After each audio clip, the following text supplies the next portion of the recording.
hello. Hello, Whitehorse. It's good to be here. We've traveled a very long way, and it was worth the trip.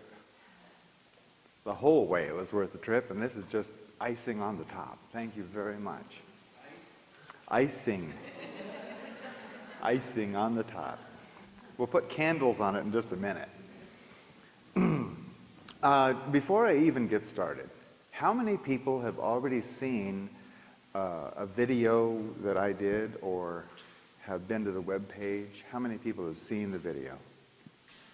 Okay, about 1/4 of you. And how many people here have studied anything about the Mayan calendar? About 1/3. Okay, that gives me an idea of who I'm talking to and what I'm going to have to say. And we're going to go through some very, very basic information about the Mayan calendar. Probably much different than you thought you would hear. We're going to be covering some very new ideas. And that's the whole reason for you being here. I want to make sure, like Madeline, my partner, said, if at any time during this talk, oh, and come on in.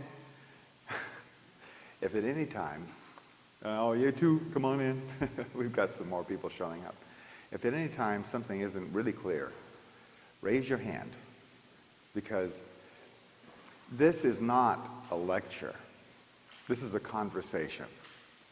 This is a two-way street here, okay?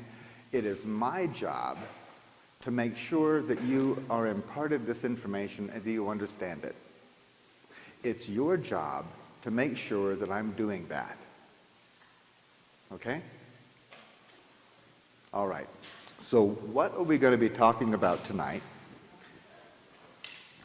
We're going to be talking about consciousness,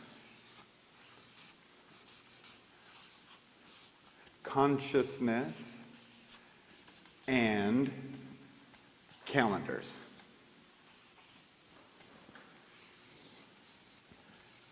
What is consciousness? There sure has been a lot of people who have studied it, huh? Probably most of you have studied consciousness for a while, or you wouldn't be interested in new things like this.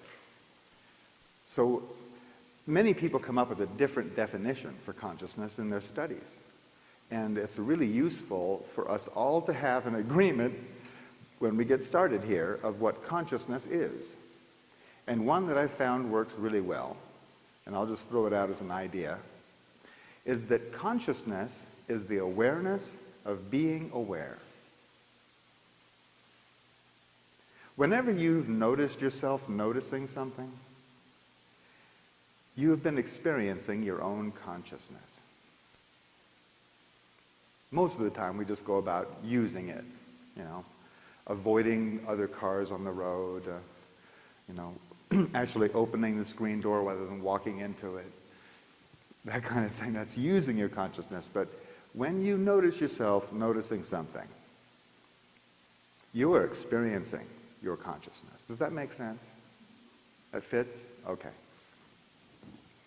All right. Consciousness, then, would be the awareness of being aware. And then calendars.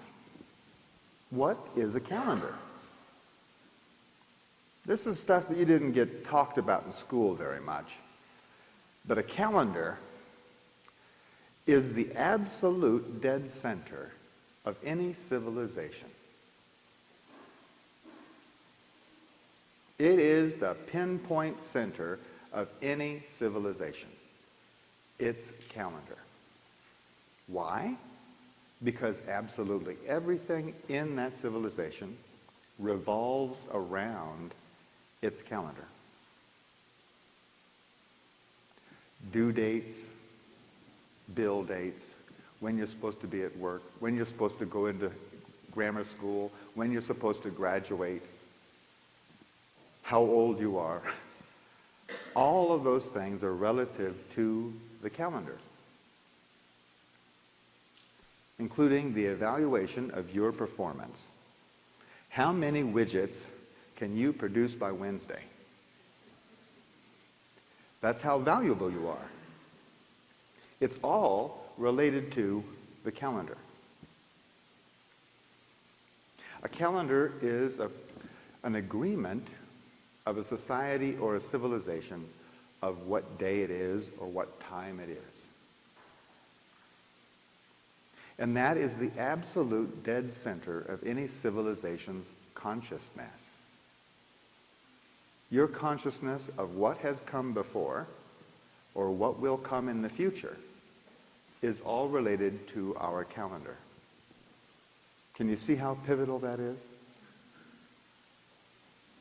In fact, it's a funny thing about consciousness. Consciousness always has a location. It looks sort of like this. Here's a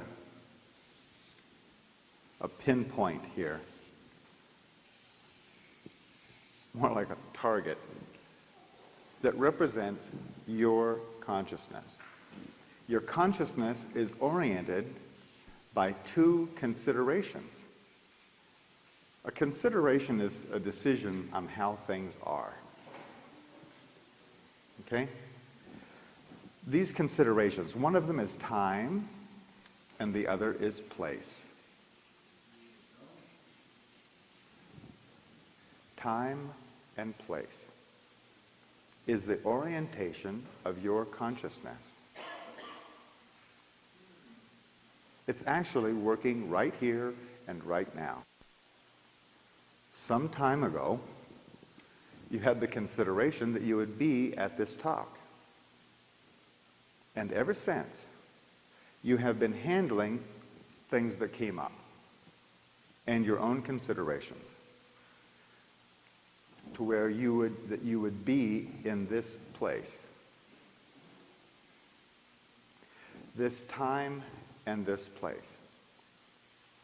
It's been that way throughout your whole life.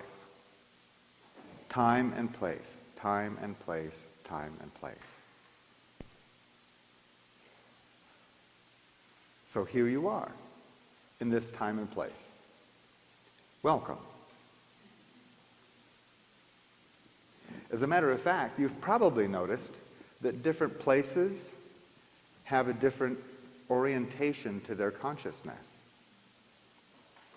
How many people have been to Vancouver? Okay. Does Vancouver have a different consciousness than Whitehorse? Yes. And when you were in school, you studied about different times, didn't you? And somebody in the 15th century, for instance, would have a different consciousness than you would, wouldn't they? There are things that wouldn't quite fit in their consciousness that you're using every single day. And there are certain things that they had to do every single day, like carrying water, for instance, that wouldn't fit so comfortably in your consciousness, would it? So different times have a different orientation of consciousness, as well as different places. But this orientation, this time and place, what this is, this operation, is it's actually establishing a thing called your viewpoint. Your viewpoint. This is your point from which you view the universe.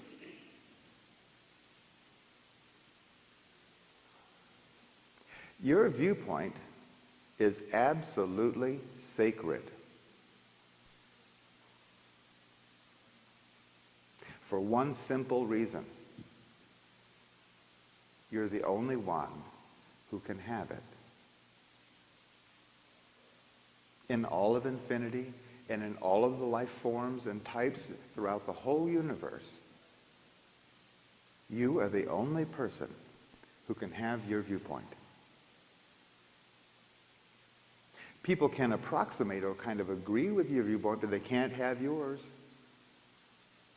As a matter of fact, you probably already noticed you can't even give yours away.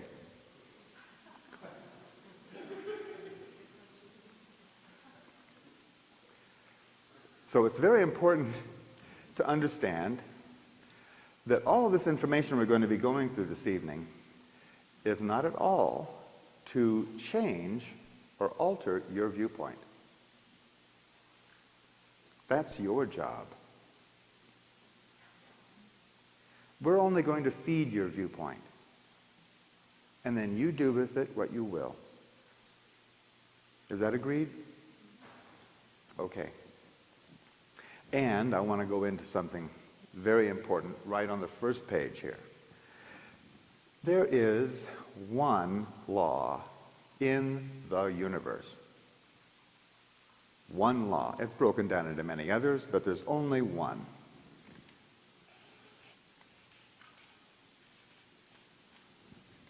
One law. What that law is what you pay attention to is what you become conscious of. It doesn't matter if you're just a little kid with 3 ants on a stick, and that's what you're paying attention to. Or if you're some multi-dimensional being looking over 5 universes. What you pay attention to is what you become conscious of. Always. And people talk about free will. You know, where's my free will? There is only really one exercise of your free will, too. That's your choice of what you're going to pay attention to. Always, it's your choice.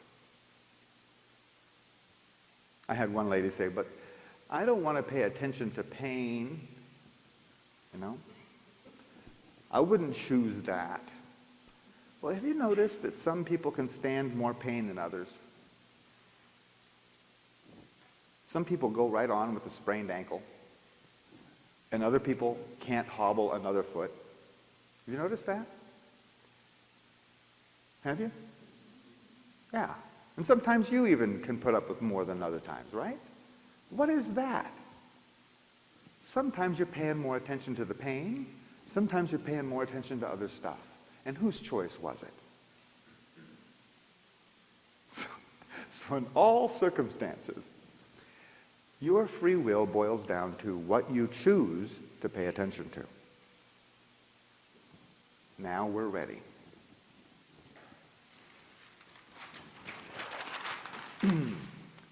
The absolute dead center of our civilization is called the Gregorian calendar.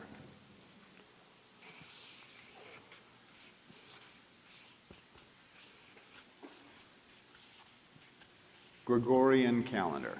And that was actually put into place in 1582 by a guy named Pope Gregory. 1582 was called Year of Our Lord. Remember those old-time movies? You know, with the pirates and the crier comes through town and he's crying out, you know, this year, that year, year of our Lord. Okay. This Gregorian calendar was the establishment by the Catholic Church of what day it was. And what the Gregorian calendar is about is this.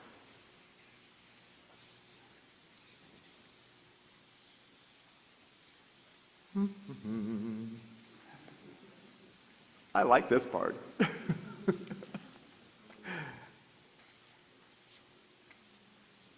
There.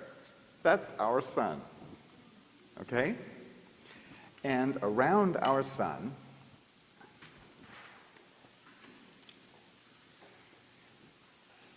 is us. We go around the sun. like that.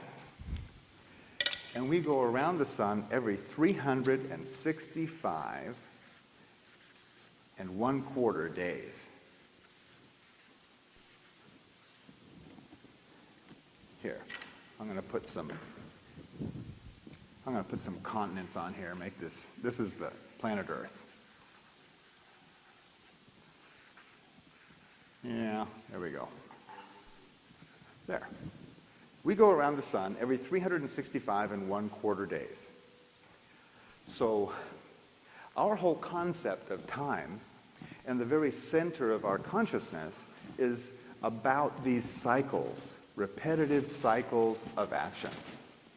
In fact, if you look up time in the dictionary, time equals motion. Motion of physical things. Okay? Now, the Gregorian calendar, I don't know if did you guys study a lot in history or did you go to sleep in history? I went to sleep in history, but I've since gained a really bigger appreciation. But the Gregorian calendar, if you've studied history, you know that the Gregorian calendar did not go down very easily with indigenous people. The Gregorian calendar went out with the Spanish and with the Catholic bishops, and they conquered lands and then told people what day it was. Most civilizations already had their own calendar, see? And then these guys come along and say, no. This is the day. It didn't go down very easy. They had to kill millions and millions of people to get them to follow this Gregorian calendar.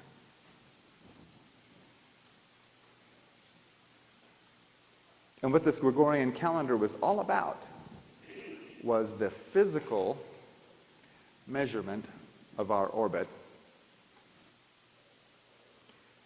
And it turns out that this is a very, very insidious tool. You probably never thought that a calendar could be so evil. But what this calendar has done is it has pinned our civilization's consciousness to physical evidence only. The absolute dead center of our civilization is focused on only physical evidence. The measurement of physical objects moving through space. That's why it's not Year of Our Lord anymore. Because there has been a steady erosion of our consciousness of things other than physical. Remember, we used to have religious holidays like Christmas and Easter.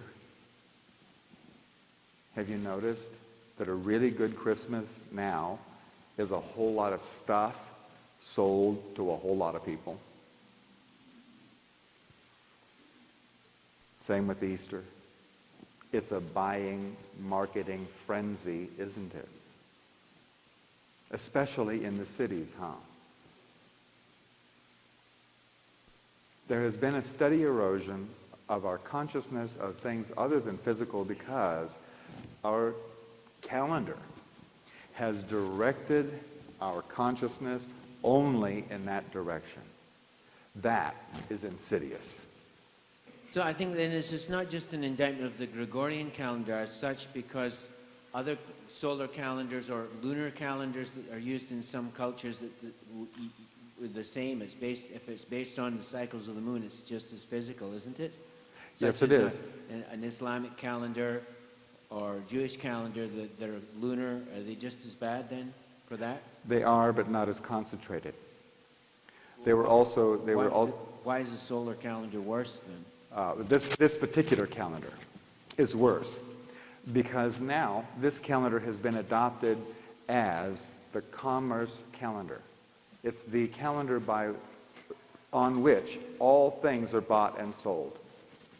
Every computer is programmed with this calendar. To a certain degree, all those other calendars were physical calendars. They have all gone into less and less use, haven't they? Because they had some spiritual aspects to them. And because they did, they were shunned. They were thrown away.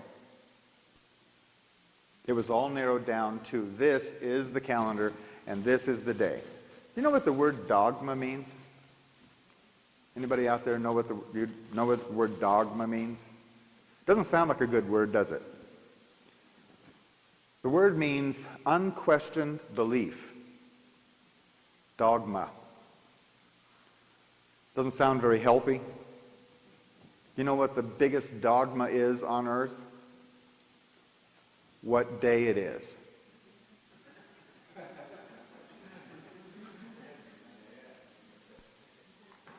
Nobody even questions it.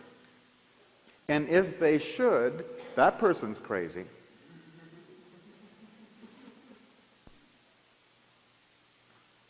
Yeah, this is a really powerful tool to dominate people's consciousness, which is senior to their body, and it is senior to their actions.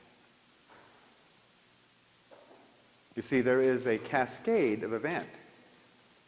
It goes like this: consciousness, then light, then thought, then action. Consciousness first, then light, then thought, then the event. In every case, in all ways. So, you control somebody's consciousness, you got them. Soul, mind, and body, you got them. So, here we are, all of us from birth, including our parents and our grandparents from birth, all of us have been brainwashed with this focus. Every one of us, me too, every one of us has been brainwashed. Welcome to the rinse cycle.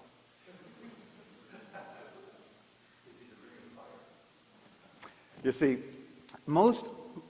first of all, you've probably heard about other calendars. Like we were talking about the Hebrew calendar, the Islamic calendar. Yeah? Okay. All indigenous calendars, all of the most ancient indigenous calendars, had something in common. All of them were 360 days. 360 days long. Well, the archaeologists, they understand that that is the vague solar year, is what they call it. And they have the opinion that these ancient people were so primitive that they couldn't figure out how long the year was. So they just approximated it into 360 days.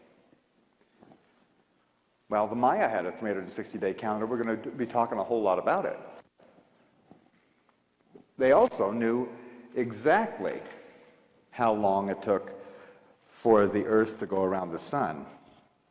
They had a calendar like this, the Hob calendar, which was a 365 and 1/4 day calendar.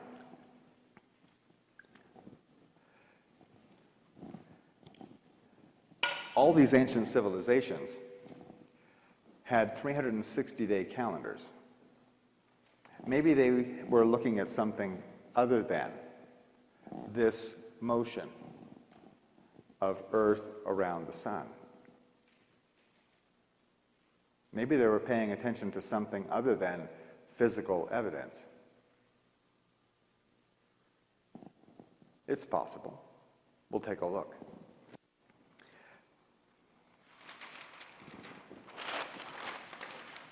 The Maya actually had two calendars at the very center of their civilization. One was called the Xolkeen. I'm going to go to the bigger pen. One was called the Xolkeen.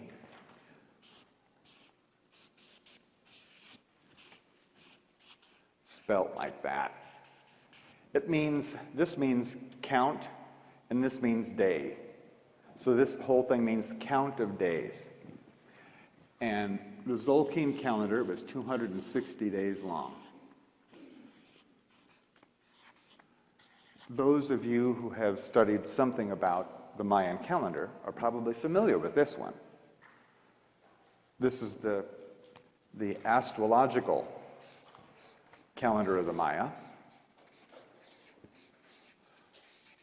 or the personal calendar of the Maya.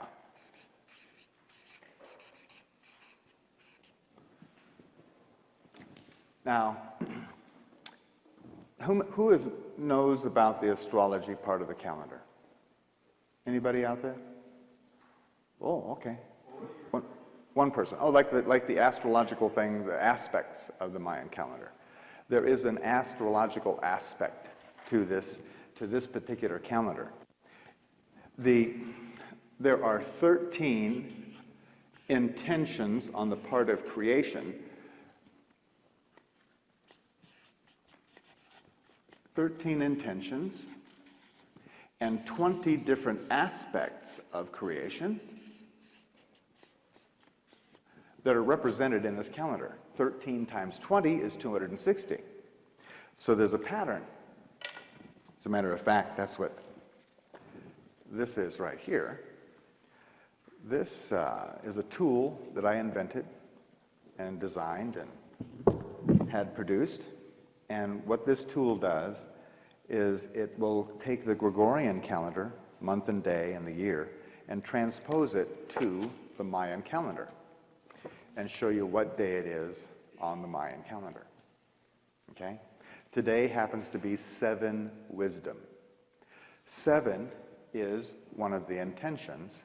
7 means alignment with divine will or ethics. And the aspect of creation is wisdom today.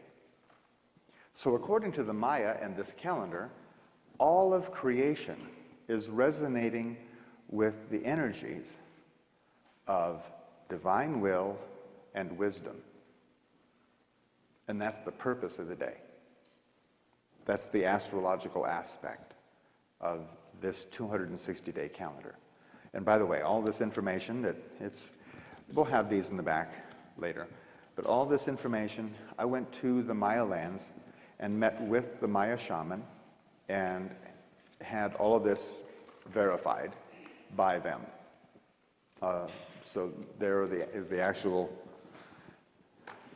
traditional information there. See, the Maya, this is a personal calendar. How personal can a calendar be? Well, in the Mayan civilization, your first name was the name of the day that you were born. The Maya had this idea that being as you were spiritual, you had a choice of which day you became physical. You actually had a choice. And why would you pick one day over any other day? Probably because you liked it best.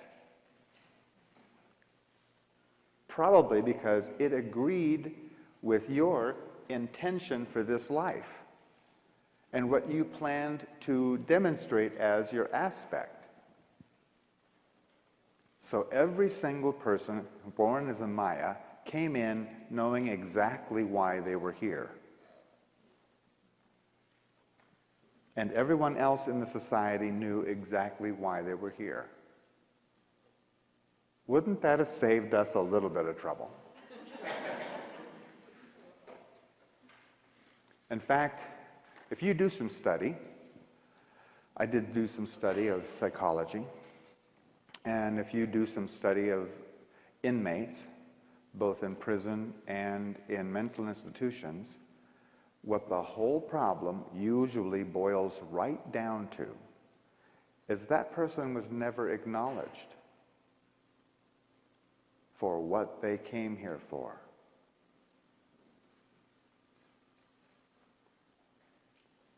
In a lot of cases, they were blamed, or something was, the reason you're here is to make me miserable, that kind of thing. What they didn't get was acknowledged for why they chose to be here. The Mayan civilization ran very successfully for 5,000 years with this information, all the way up until the Catholic Church showed up and completely destroyed their civilization. The Maya are still there, by the way. There's over 8 million Maya who are living in Guatemala and the Yucatan Peninsula in Mexico. 8 million. They're not extinct. Not a lot of them follow their ancient traditions anymore, but some do. Then there's another calendar, another Mayan calendar. This calendar was celebrated every single day. Every morning, there was celebrations. Yeah. Question. Yeah. Microphone, please. You just made a statement. I don't think so. Oh, there it goes. You just made a statement about 5,000 years. Yes. What are you basing that on? What kind of statement is that? What is that? The 5,000 years? Yeah. It was from the pre-classic, and then the classic period, and then the civilization crashed, and then went on into the post-classic period. So it was the blending of the Olmec and the Maya.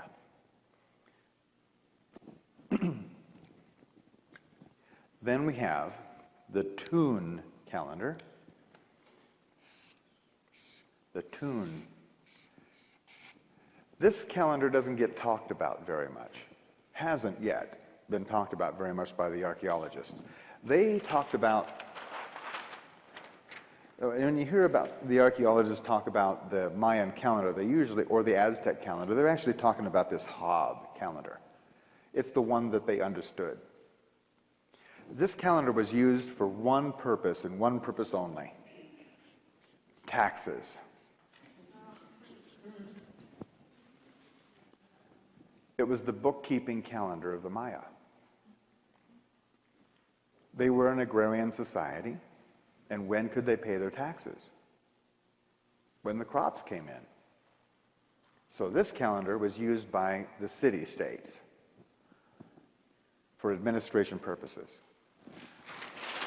These two calendars, this was celebrated every day by every person, and this calendar was known as the divine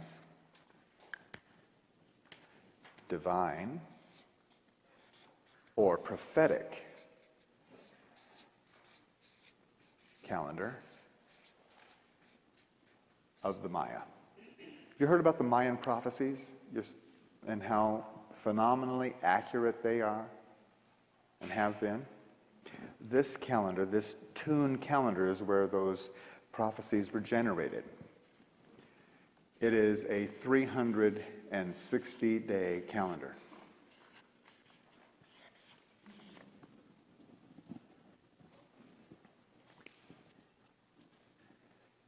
We'll be talking mostly about this calendar. I'm going to show you a graphic of how these two work together. This is the 260-day calendar. And here, see if I can do this. Not bad. This is the Zolkeen, that's the Tune, and each day on this calendar was like a tooth on a gear, like that. And there's 260 of them. And then over here, there's 360 days on that calendar. As this calendar turns in this direction, like that, it, in turn, revolves this calendar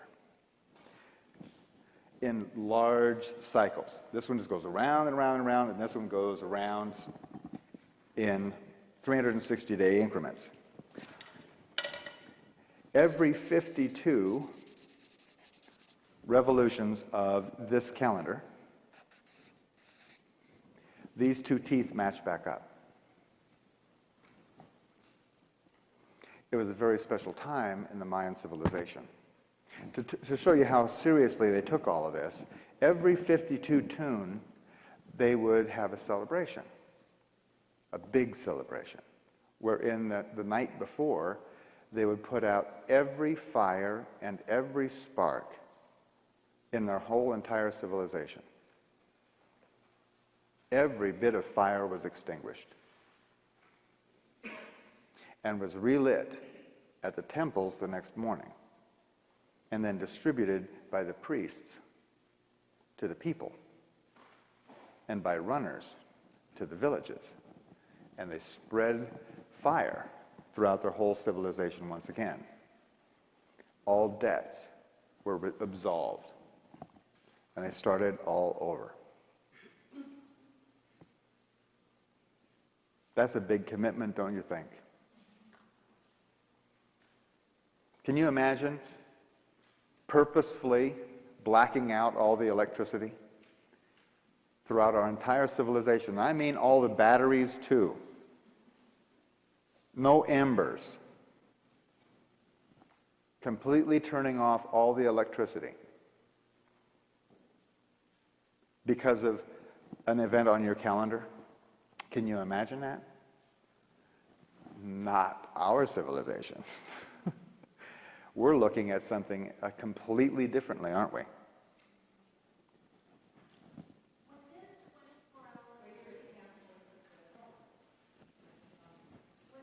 When they put out every single fire, was it a 24-hour period that they went from? Like, how long a period was it that you said, like, from, was it dawn to dusk or what? Yeah. It was put out at night and then started the next morning. All of them were, every fire was extinguished from like noon on. They put out all the fires, so that night there was no fire. Okay? By the way, an interesting point that I'll touch on it now. We may cover it a little bit more in depth later. The Maya divided each day into 13 hours, not 24 hours. 13 hours. And then they divided those 13 hours, notice 13 intentions. Then they divided the 13 hours into what we would call minutes. Then they divided those 13 minutes into what we would call seconds. And then they divided those 13 seconds by 13, and that by 13, and that by 13, and that by 13, and 13, and 13, and 13, to where every single moment was individually divided by 13, infinitely. That was their understanding.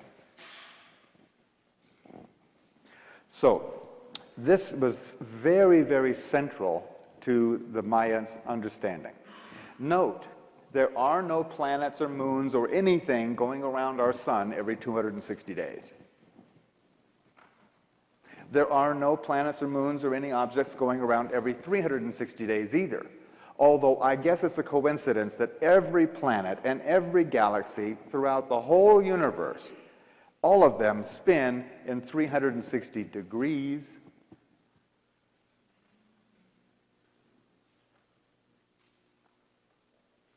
Our calendar only has to do with our speck of mud going around this little speck of light we call the sun in a sea of 100 billion stars in this one galaxy out of 100 billion galaxies in the universe. So how big is our calendar? Our calendar is completely insignificant. On the other hand, these guys were looking at something a lot bigger. Now, there's a fella by the name of Carl Johan Kalaman. He's a Swedish microbiologist. For 30 years, he's worked in laboratories, looking through microscopes at smaller and smaller particles or parts of life. Okay, very exacting, meticulous work. Most of his work had to do with entomology, with pollution and its effects on the cell and how it causes diseases. That's most of his work. And he was inspired by a visit down to the Maya lands to start studying the Mayan calendar. He took it up as a hobby to begin with, but he started studying it with his clinical techniques to find out what he could prove about the calendar rather than what he thought or conjectured about the calendar, which is what's all been going on so far. All the archaeologists have their own idea, and they kind of match up with other people's ideas about what this was all about. Mr. Coleman took a different route. I myself am an artist, a sculptor. I'm not an archaeologist or didn't even go to school much. I'm an artist, and I was approaching the calendar from more of a heart space or intuitive space. And when I came up with this, Coleman saw it in Sweden, and he sent me this. And we eventually met in Cancun. And when we put our two informations together, the product is this talk. Okay? What Coleman found is what these guys were timing.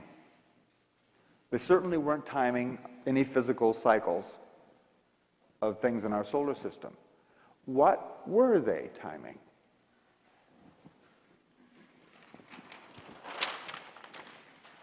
Okay.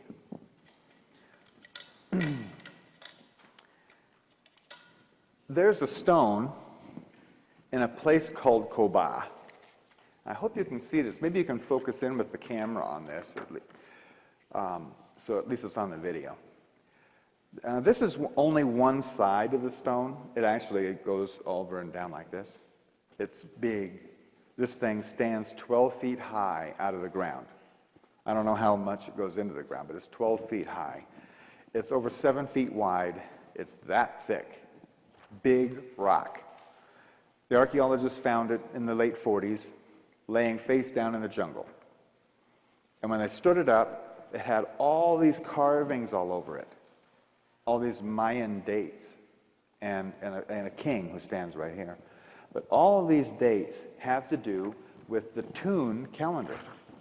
It's numbers of those cycles, okay? Numbers of times those cycles have happened. And it's big, big numbers. We'll be talking about it in a minute. When the stone was first stood up, the archaeologists did a rubbing of, like charcoal rubbing. And it's a good thing they did, because when the stone dried out from having laid in the jungle for so long, it just, you can't read it now. Madeline and I have been there. We've stood right by the stone. I kissed the stone. I really did. And you can't read anything on it. In fact, when it was first rubbed, the archaeologists didn't know what it meant either. But since we have then translated the writing, and now we can read it with the aid of computers, you can read it just like a newspaper. And what that stone says is the structure of the Mayan calendar. The Mayan calendar is in 9 different levels. Okay, does that look like a pyramid to you? That's good. That's why all those pyramids down there are all 9 levels. Because those big structures that the Maya built out of stone were ceremonial centers to approximate or to show people the progression up this ladder or up these steps. I'm going to write bigger. It also shows that each one of these levels is subdivided into 13 individual sections.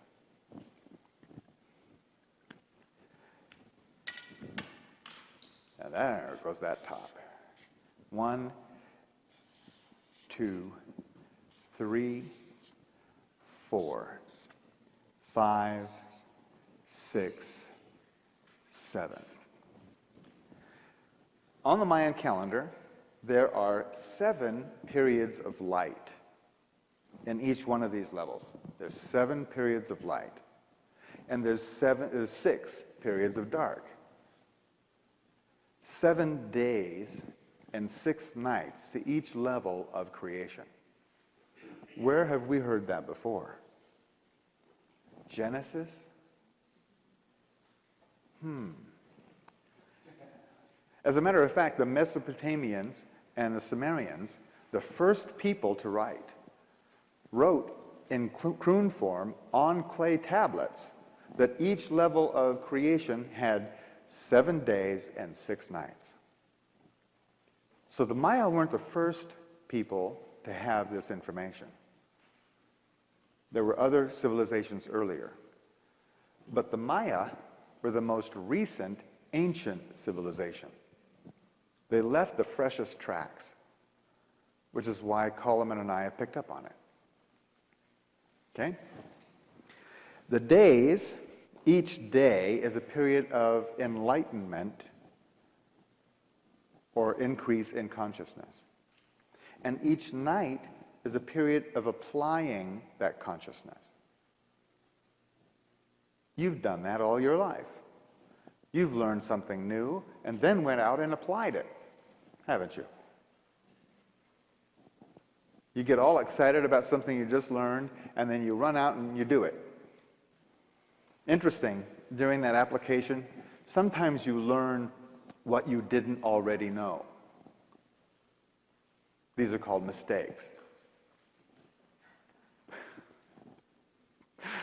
When you go out, you get all excited, and you learn about it. Remember, guys, when we first learned about hammer, wood, and nails? And how to put things together. You just pounding boards together. And you, bam! Ow! Now you know something more than you did before. We'll see that sometimes during this application stage, there's things that look like mistakes. But it's all part of the learning process, isn't it? So this very first cycle that was carved some 2,500 years ago on this rock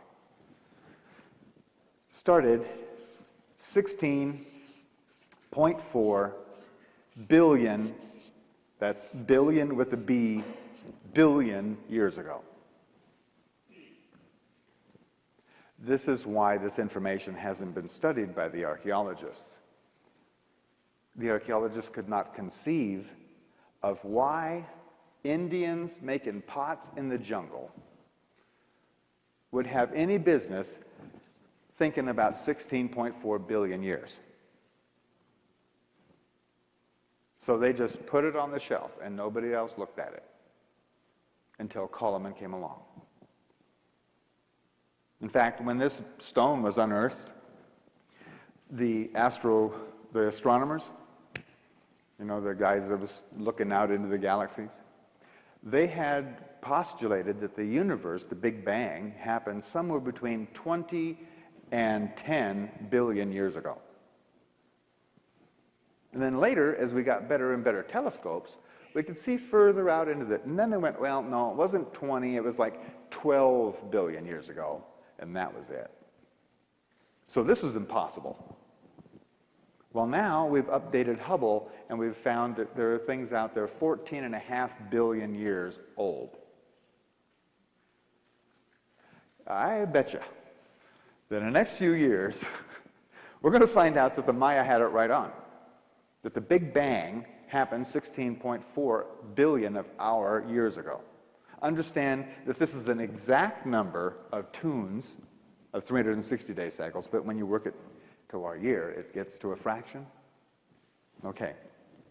This whole cycle, 16.4 billion years, is divided into 13 different sections. Each one of them 1.26 billion years long.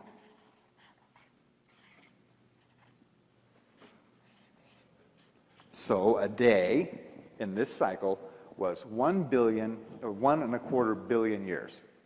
And each night lasted for 1.25 billion years. Okay? Each one of these has a particular intention in creation. We won't go into that right now, but each one of them has a particular intention. And has followed all these intentions all the way across. This cycle has a name for its product, what it produced.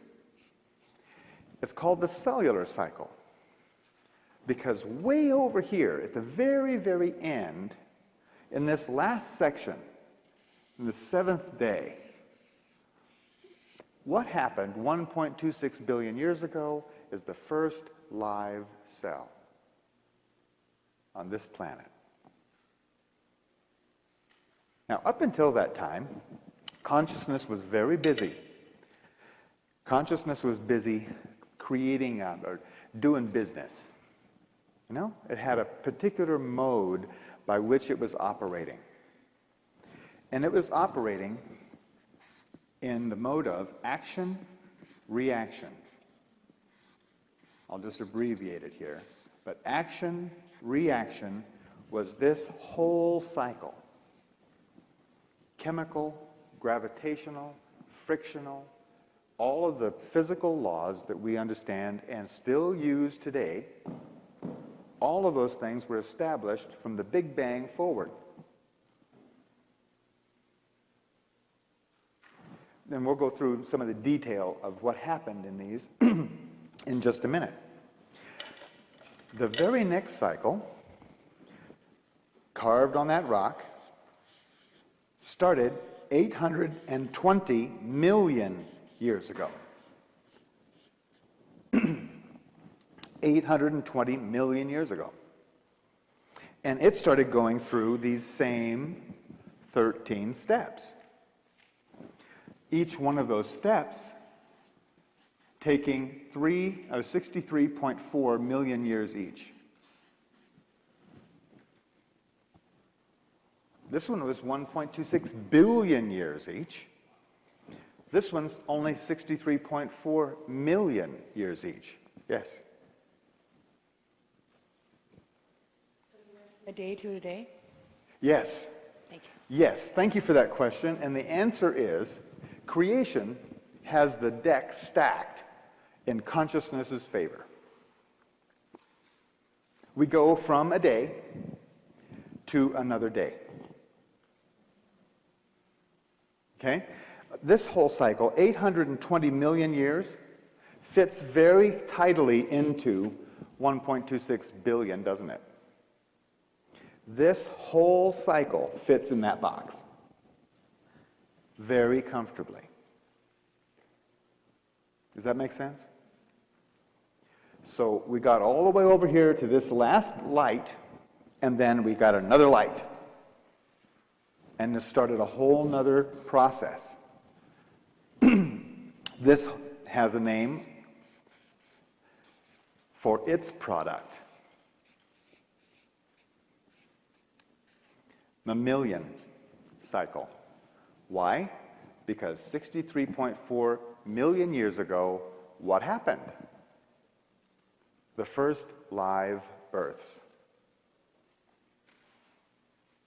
Now back here, right at this line, individual cells started clumping together for cooperation for better survival. And then they evolved stage by stage by stage into more and more complex organisms. And when you go to study this on your own, because we're not going to drag you through all the detail, or we might as well just talk about the book, you know. It's better for you to study the detail on your own. But you'll find that all the developments of individual cells into shell life, into fishes, into reptiles, into birds, and finally into mammals and then us, all of that went stage by stage by stage. It's not a coincidence. We're on a schedule. And it's provable by the historic record, the paleontological record.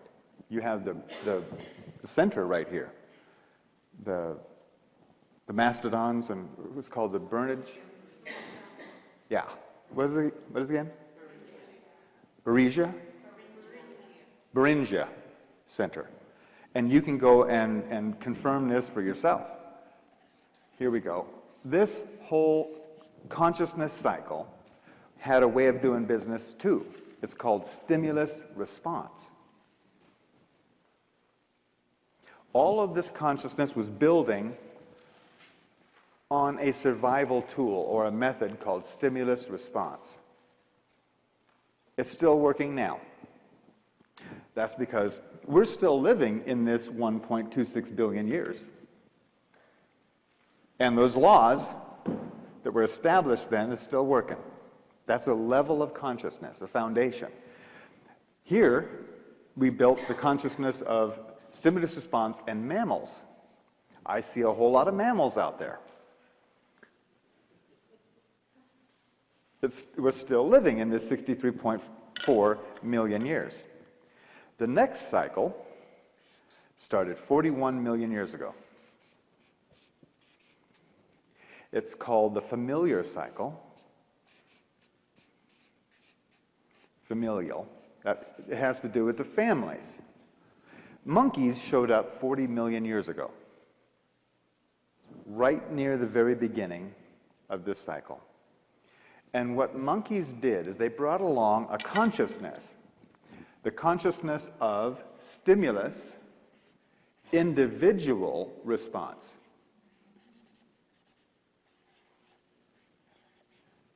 Individual response. Down here we had hives and nests and swarms and schools and herds and flocks. And you've seen enough wildlife to know if you startle them, the whole herd, boom, off like a shot, right? The whole school of fish, the whole pile of ants. It's all stimulus response, everybody goes. In this case, though, in these stages, each one of them 3.2 million years long, the monkeys and their ancestors and their ancestors and their ancestors built the concept of family. What's the difference between a family and a herd? The recognition of the individual. And it is definitely a survival tool. You're much more flexible as an individual, much more choice of how to survive rather than being one of the pack. Right now, I dare say, in our societies and world, there are a lot of people who would have you give up your individuality. Get in line, sit down, shut up, and become one of the pack. Don't do it.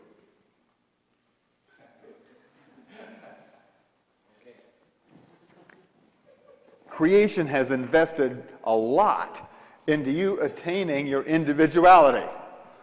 Don't throw it away. Thanks. Okay, 2 million years ago, we started a new cycle. This is called the tribal cycle.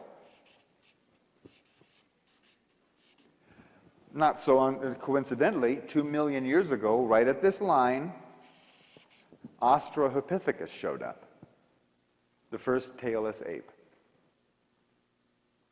A really distant ancestor of ours.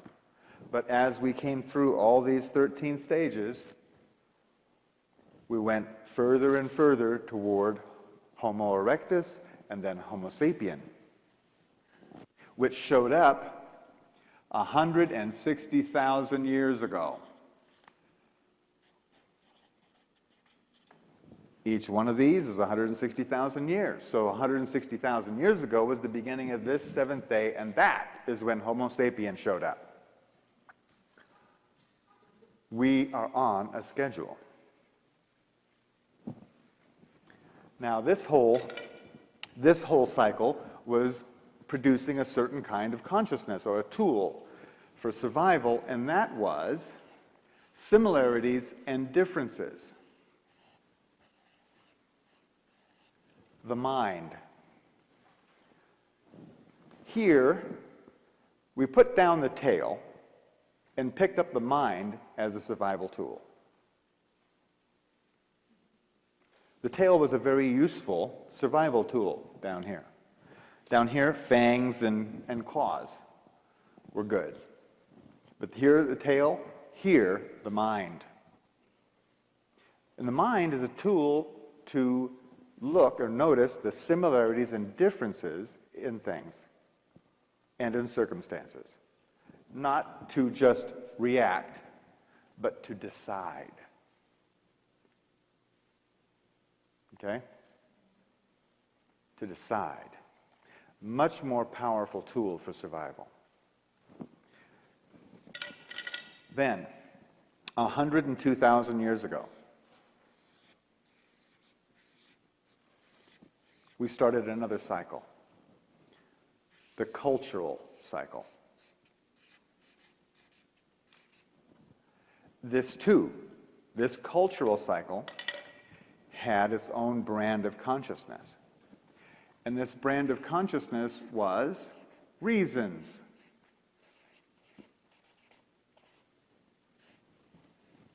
Now, it started off in the caves, way back here, 102,000 years ago. People huddled around the fire in front of the cave. And one guy, who eventually would become called the shaman, he came up with the reasons for things. He came up with the reason for rain, the reason for stars, the reason for the moon, the reason for fire. He had the reasons. If you really, really look at it, the basis of culture is shared reasons. Like an Islamic person, the reason he lives is for Allah. A Christian, he lives for Christ. That's his reason. The foundation of all cultures is shared reasons for things. And what happened here is these cycles, each one of these different divisions, each of them being almost, I'm rounding it up, but they're almost 8,000 years for each one of these days or nights. What happened way over here, 8,000 years ago, we developed agriculture. Agriculture.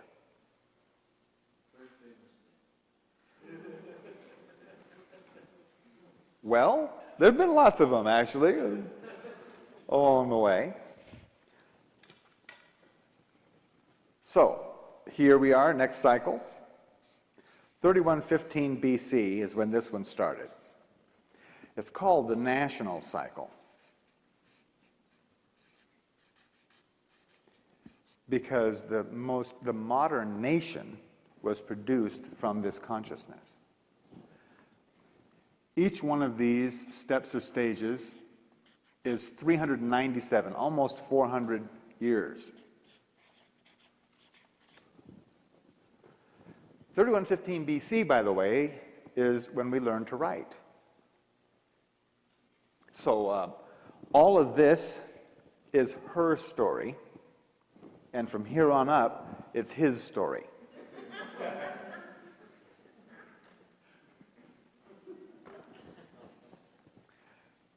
Also, right on this line, right on that line, is when King Minos of the Upper and Lower Nile cultures married the two cultures into the first nation called Egypt.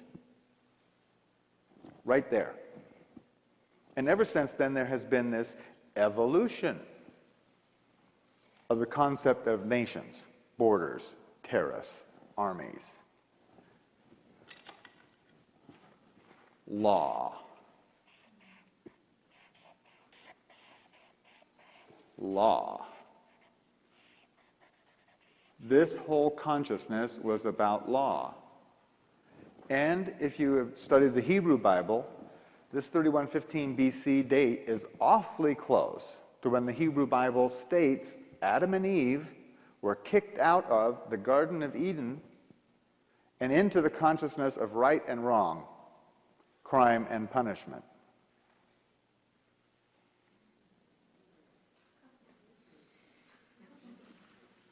You see, down here, there wasn't right or wrong. There was just reasons. There was reasons for things. There were certainly consequences for your actions. They happened for reasons. But there wasn't a law. There wasn't some guy going to come and beat your head in. You know? It was natural happenstances and natural consequences rather than human-imposed sanctions. That started right there and has evolved to where we are right now. And we'll go into just a little bit of detail about these different cycles, how they evolved. The next one is called the planetary consciousness. It started in 1755 AD. Remember your European history? What was happening 1755 AD? Ooh, the Industrial Revolution started in Europe.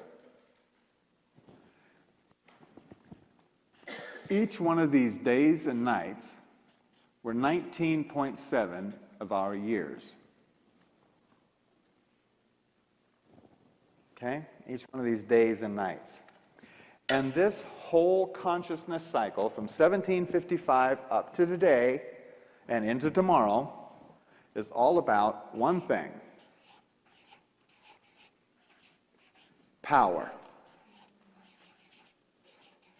Raw, unmitigated power.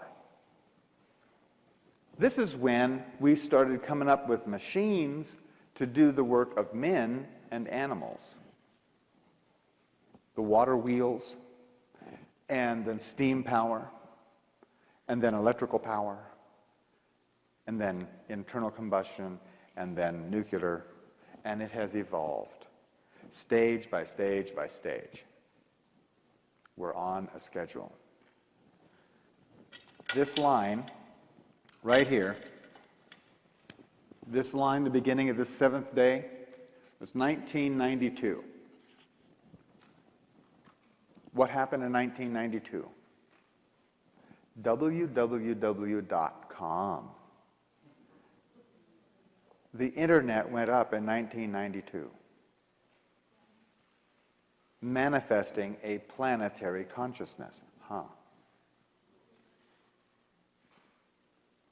It is now a global consciousness.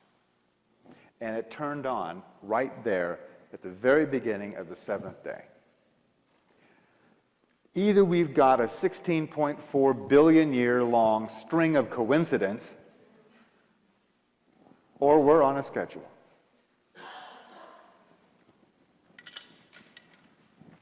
The next cycle on that rock is one that we've just recently started. It's called the galactic consciousness cycle. If you think I'm kidding, get over that. Do we have a national consciousness? Are we living as part of that? Do we have a planetary consciousness? The galactic consciousness cycle started January 5th, 1999.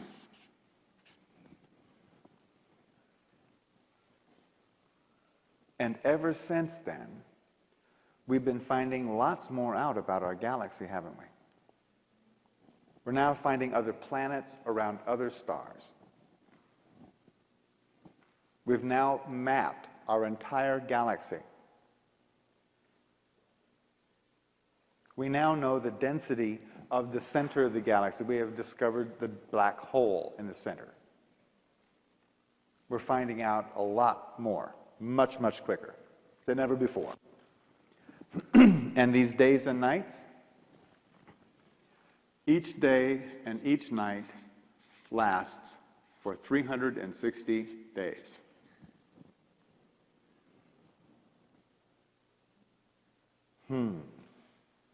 I saw some light bulbs go on out there. Let me go ahead and do this one right here. I'm going to go into what is coming. There's another cycle coming. The universal consciousness cycle. Again, I'm not kidding.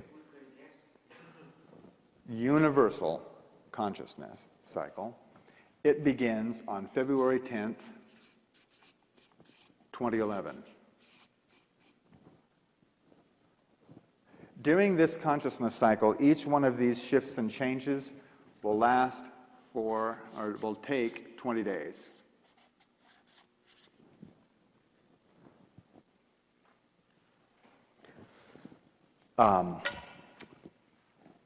This ethical, this galactic consciousness cycle started January 5th, 1999. It has a type of consciousness that it is operating under or developing.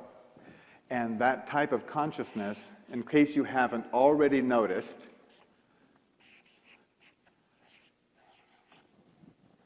ethics. What is happening to the power elite corporations that are in power across this planet? What is happening to them right now? They're getting in hot water. They're getting in a lot of hot water. Their ethics are being put in, aren't they? Yes? Something that I've noticed is I myself have gotten involved in a few different MLM companies and been watching what's been going on. And it's really interesting how a company will start up and they seem to have integrity and everybody says, oh, this is great, and they all jump on board. And the minute they lose integrity, it is amazing how many people just are gone from that company, lost their integrity, they have no ethics, and people are leaving them in masses. Yes. Consciousness is not just us. Consciousness is this pen, the air you're breathing, the tree standing outside. Consciousness is all of creation. It's not just people. Consciousness is everything. Just a moment. Really get the mic over here. Consciousness is everything, and everything is oriented to ethics.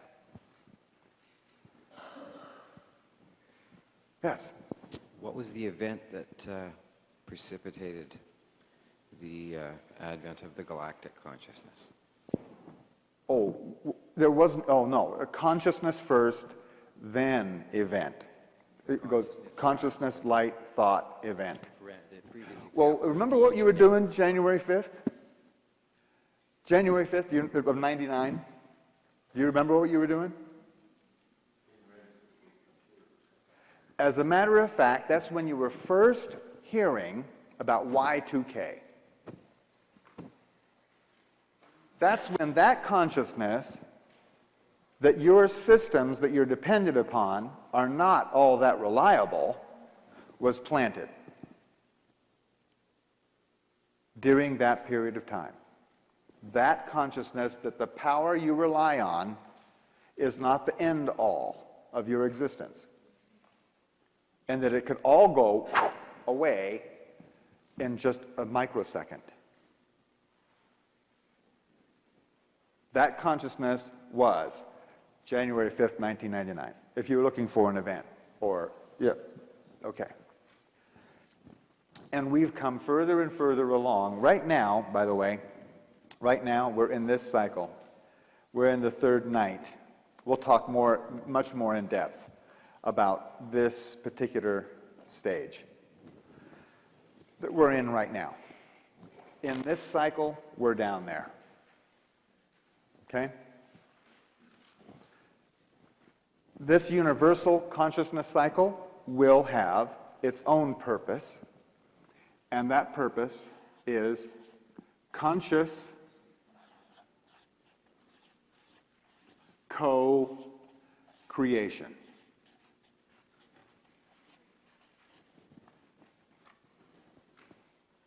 Conscious co-creation. Now, it's pretty evident that we are already co-creating our experience. For instance, if you weren't here, this event wouldn't be happening, would it? If any one of you were gone, it wouldn't be the same experience, would it? So we are all co-creating our experience all of the time. We're usually not as conscious about it as we could be, though.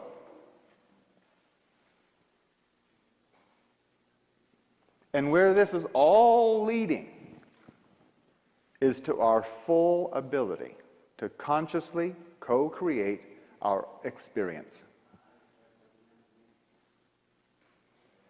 That's a big idea. And we're going to build some more groundwork on how that happens and how it can possibly happen.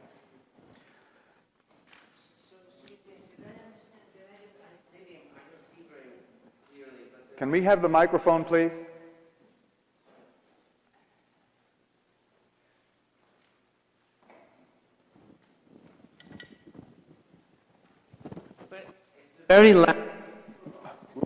If the very last level of the whole thing, it only runs part of a year.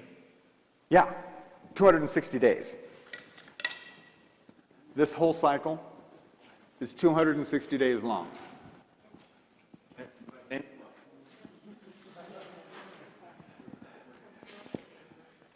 The question was, okay, after that 260 days, then what? You have to wait. We're going to get to that during this talk. We're going to get right to it, okay? I promise. The whole Mayan calendar comes to a screeching halt. It ends completely on October 28th, 2011. Every one of these cycles comes to a boom stop on that day. You will know what happens and why, as best as we can be explained. But there's some explaining to do before we get there. Okay? Now, the way this works is, you've noticed that there's a constant acceleration here. Maybe some of you have noticed that time seems to be speeding up. Yes?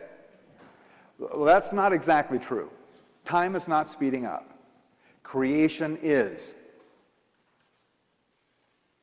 There's more and more event in less and less time than ever before. And it's going to keep on accelerating. And keep on accelerating. You want to have a very personal experience of how much change there is between here and here? You want to know? Because all of you have a very direct experience of how much consciousness shift there is between one of these days and the next night, or then that night and the next day.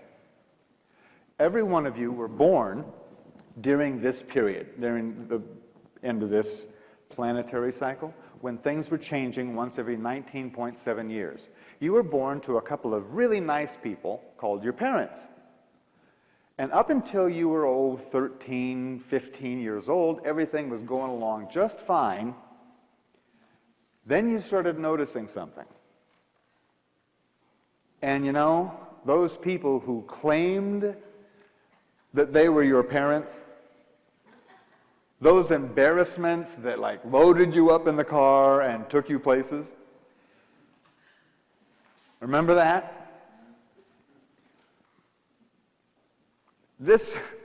That difference of point of view, you knew for sure, and whether you did it politely or not so politely, you knew for sure that you were more capable of handling situations and new information than your parents ever could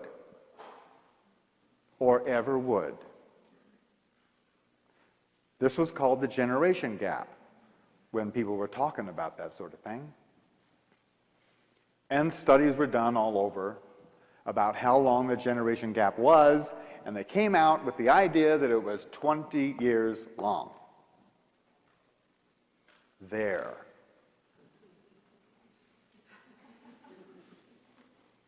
That's how much consciousness shift there is between one of these days and one of those nights.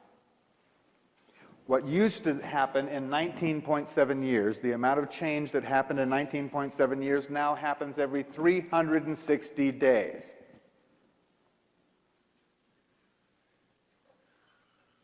Does that answer a couple of questions of why you feel a little overwhelmed from time to time?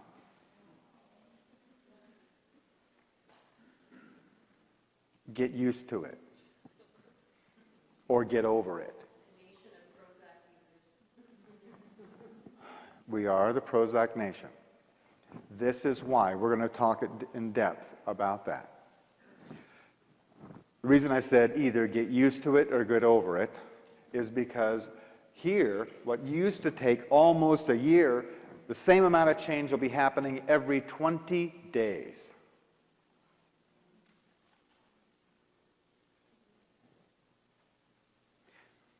You guys, some of you out there are the age where you would have gone to school for a career. You know, invested years of your life toward a particular career. Maybe you're on your third.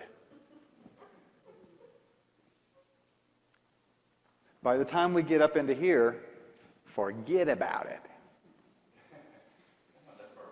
Not that far away at all. This is a real situation. And this is really why we have these talks. Because without an understanding, without some plausible understanding of what it is that is happening not just to you, but to everybody,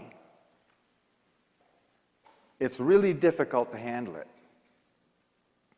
And the more people do understand, and the more in depth you understand, the easier it's going to be to go through these transitions.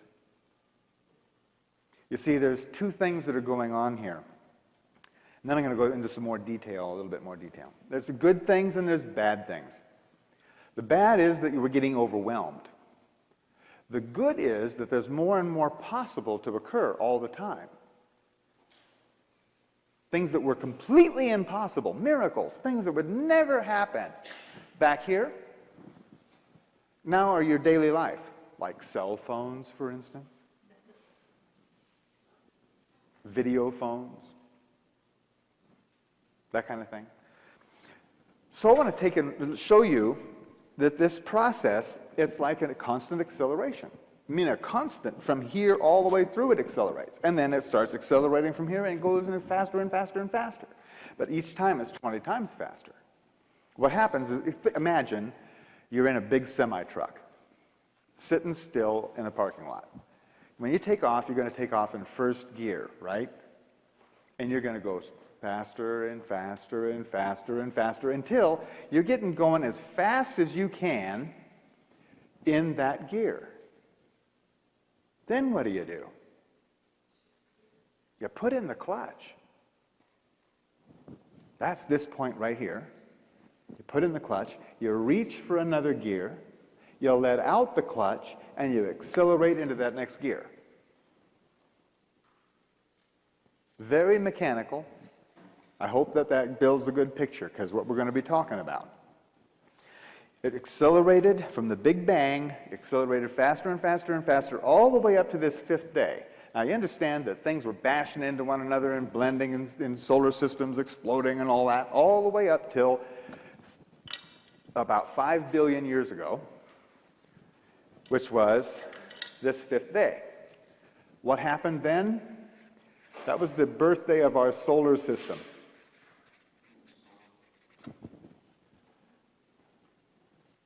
In every one of these fifth days, it's the biggest opening for consciousness of the whole deal.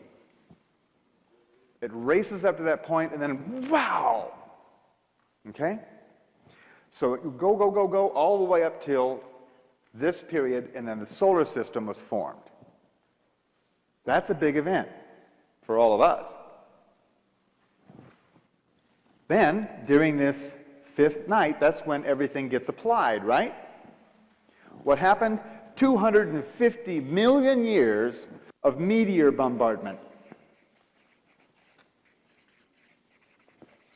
All the leftover junk in the solar system started plowing into all the formed planets. and the moons, Luna still has all the scars. All of the other planets without atmospheres still have the craters on them.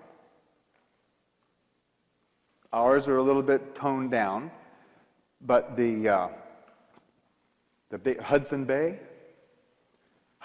is a crater from that period of time. There are many, there's about 5 major ones on this planet. They're still pretty prominent. Those meteors just plowed into everything. Good thing they did too, because every drop of water on this planet came in with those comets. Every single drop. If that didn't happen, your bodies would be really small, because you're like 87% water. Yes? Hi. I've been watching some of your tapes and previous talks, and I remember when you brought this out, I was thinking, okay, my question would be like, okay, with the book that you brought out by Dr. Kalaman, is this where all of this information is coming from? I mean, I never learned that kind of thing in school. Yeah. Well, no, actually, So the information, both of us have done a lot of research. So it's there's scientific backup on all of this? Absolutely. Scientific proof of all of that, yeah. Yes, yes, yes. Okay. There is scientific proof of everything that we're talking about. If it is not, I'm going to say it's conjecture. Because there's one coming up, as a matter of fact, a conjecture. So, that's what happened. Big breakthrough and then big bombs. Okay? Then, in this cycle, this 5th day, 315 million years ago, what happened is life took a walk on the beach. Everything back here is underwater. All the development of life was underwater. In the 5th day, the animals started crawling out onto the beach. Life moved to the land. 315 million years ago. Look it up. Then, during the 5th night, 97% of all life went extinct in the Perm-Triassic extinction period. Pow! Another one of those comets slammed into the earth, and 97% of all life was eradicated. The only thing left was little squiggly worms in the mud at the bottom of oceans. And it all evolved back. We have the paleontological records of all of this. Up here, in this familiar section, during the 5th day, this is when life scientists conjecture that color vision was installed in mammals. Color vision came in right then. And right here, during this 5th night, we don't know what happened. We don't have any conclusive data of anything that occurred there, but the monkeys made it, or we wouldn't be here. Whatever they went through. But here in the tribal cycle, this 5th day is 800,000 years ago. And something very special happened during this 5th day. Very important. Fire. It's when the Homo erectus got the consciousness of fire. All over the world, all the different places, it was sort of like the 100th monkey syndrome. Within some 3,500, 4,000 years, everybody had the consciousness of fire during that 5th day. It's a really good thing, too, because 68,000 years ago, 680,000 years ago, we had the Ionian Ice Age.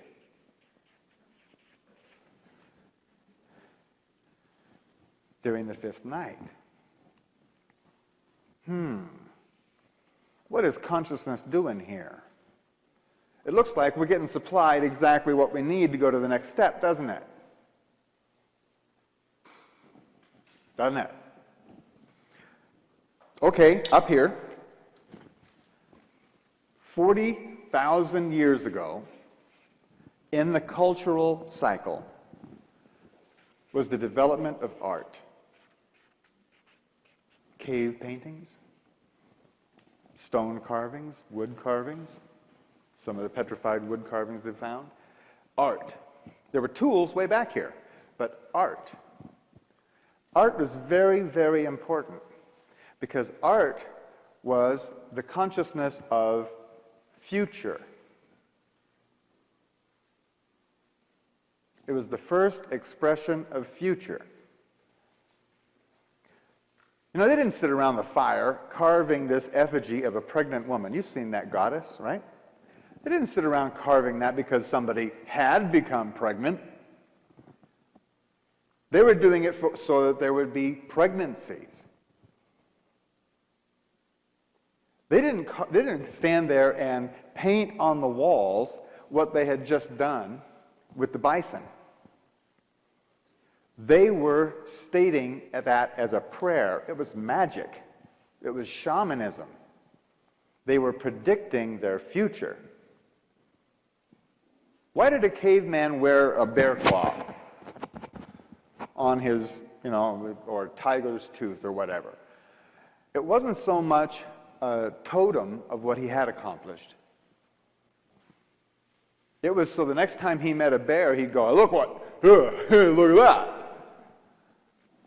He was looking into the future, to use that power in the future for his survival. And that's what art was all about. It wasn't decorative. It was shamanic for the future. Then, 32,000 years ago, was the fifth night. And what happened 32,000 years ago? Neanderthal went extinct.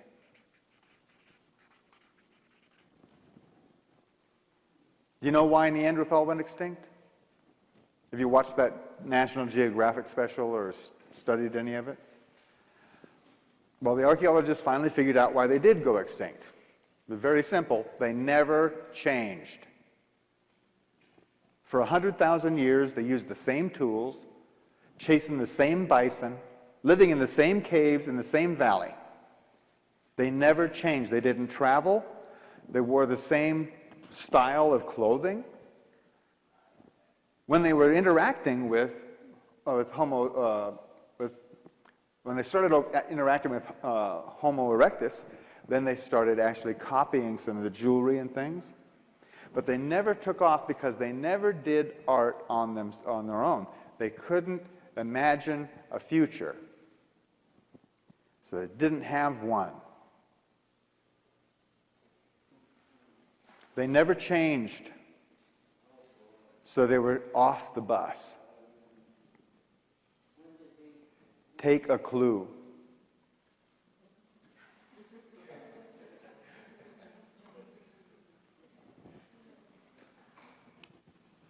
Okay. Back here in the national cycle, this date right here is 40 AD. This line is 40 AD. What was happening 40 AD? Who had just died? Jesus had just a little while before, yeah. But he was here and he had a certain message for everybody. And that message basically was, you're all divine. Every single one of you are the sons and daughters of God. And no one has any business getting in between you and him to do your speaking for you. No king, no priest, no governor, no one has any space between you and God. That was his basic message. And that message, remember these is 397 years, almost 400 years. Here we go. We'll draw it like that. During this period of time, the message of Christ, not him, but his message was spreading out all over the world. That consciousness was being spread over that 400 years. And right here, this time period, the fifth night, was started at 416. Actually, it started 413. In 416, Rome fell.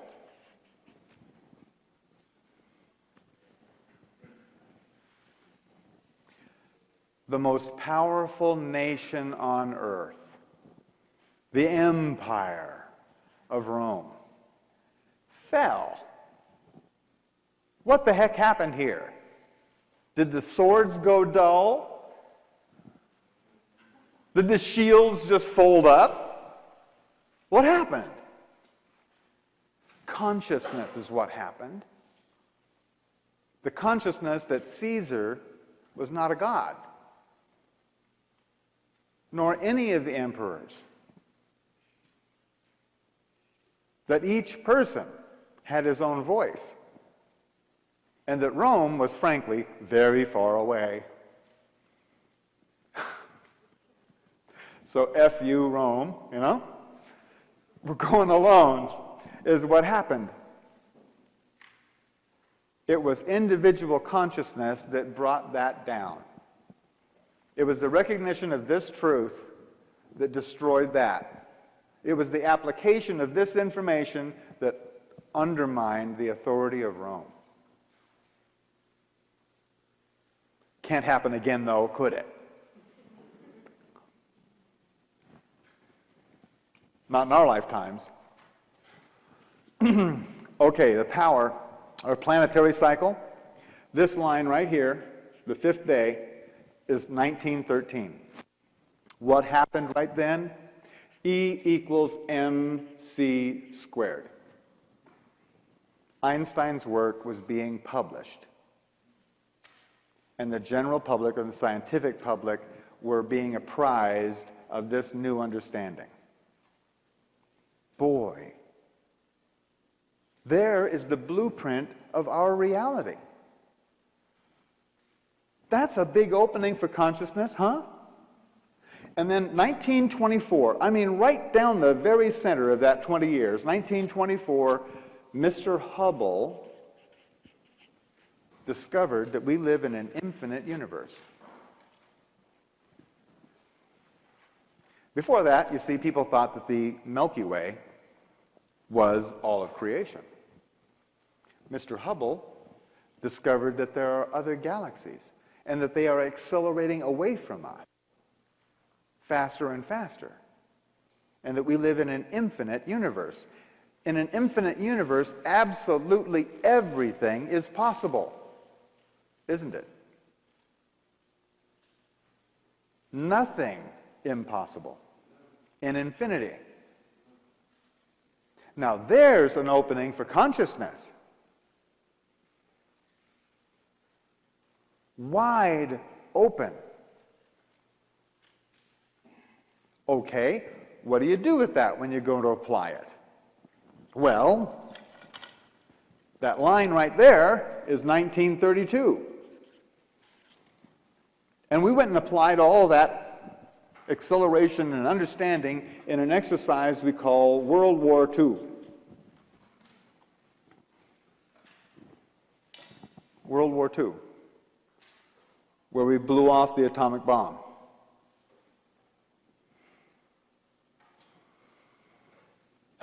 And brought upon ourselves the weight of the responsibility that we could be the last.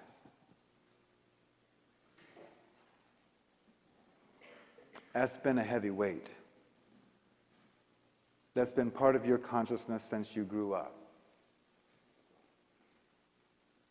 It's been a heavy weight. But I do want to point out something very important.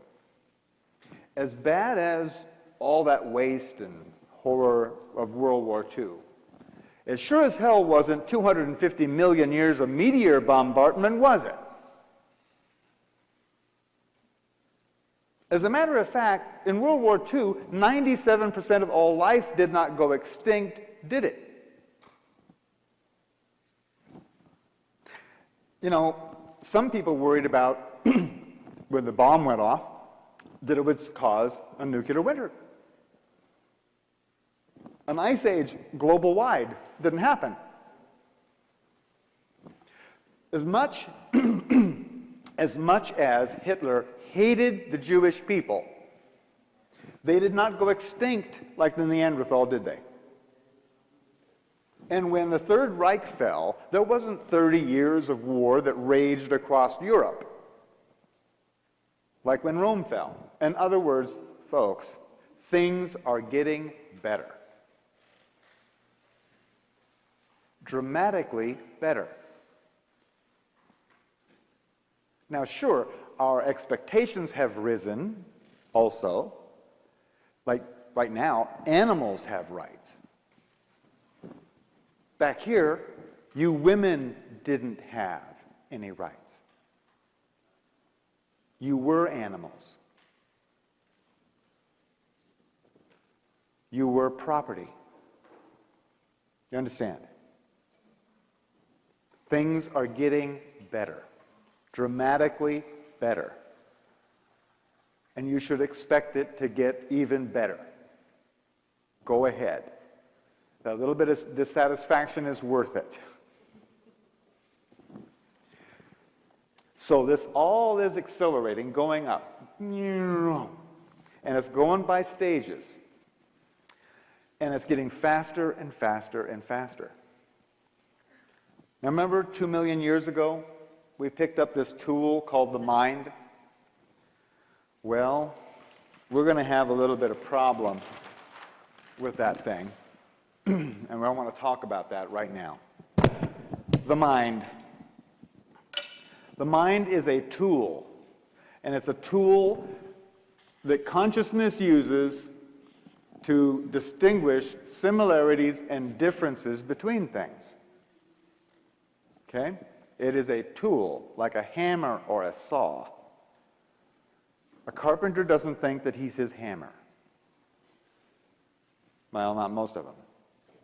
I know some guys that think they're their car, but that's not true. Some people think that they are their mind. Get over that right away. You are not your mind or any of your thoughts. If you do hold to that, you're going to be in big trouble, and I'm going to show you. See, the mind, you don't hear about this in school either. Especially don't hear about this kind of information. I took psychology classes, and no one in college ever talked to me about the flicker frequency. You ever heard of it? Flicker frequency? The reason you haven't heard of it is because this flicker frequency is very, very important in subliminal advertising, which of course you would never have experienced yourself. The mind works on a series of pictures. Well, special effects people know all about this. The flicker frequency. The flicker frequency is 24 frames per second. That's how fast your mind works. Your mind has a speed limit. Your mind can only think 24 thoughts in 1 second. It can only make this action 24 times per second. So it goes like a flip card strip. Here's a ball, and the ball's coming, and it's coming, and it's coming, and it bounces here, boom, and it looks like this. And then here it comes again, and it's going to bounce again. Right? That's how the mind actually works. Has anybody here been in an accident? Well, I don't want to bring up bad times, but something that was really dangerous. I mean, you could have died. And did you see time slow down when you were in that accident? Yeah? Okay. Anybody see it go to stop motion? That was serious. What you just witnessed, and for those, maybe some of you kind of have that, and maybe not. I'm telling you, and you guys, I'll bet you will confirm it, these were peak experiences in your life. You still clearly remember exactly what happened, don't you?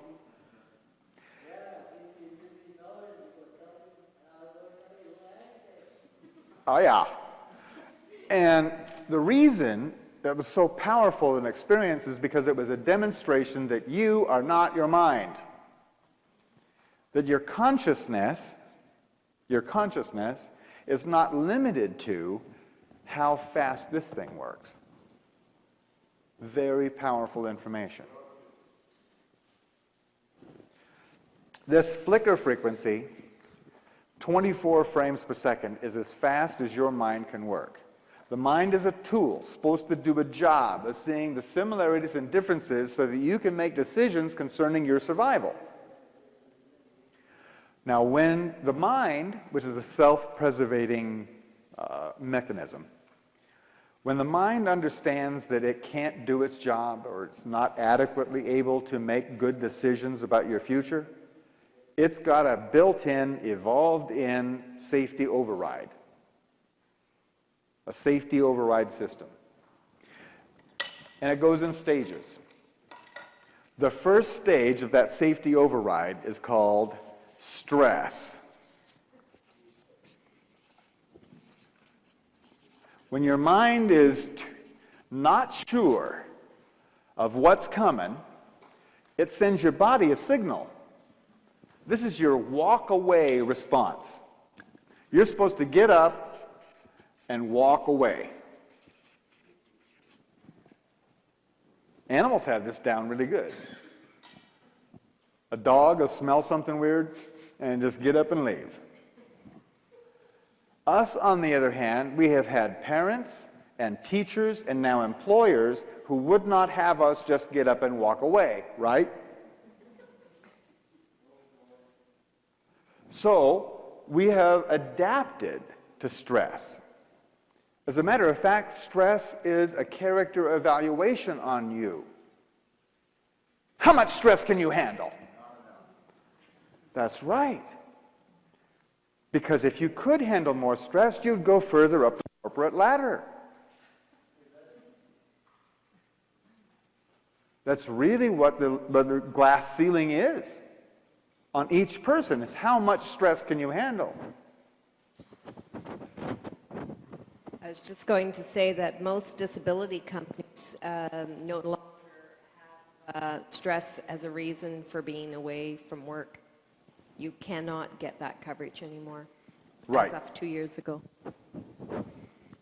Meanwhile, doctors, the AMA proclaims that 80% of everything that goes wrong with your body begins with stress. Stress is such an epidemic proportion that all the benefits that used to be afforded to workers for stress have been cut off. Everybody's got stress. It's a pandemic. Now you guys kind of have a clue as to why. You know, if you make a telephone call, you're hooked up to computers that are making something like 4 to 5 billion decisions per second. Your mind is doing 24.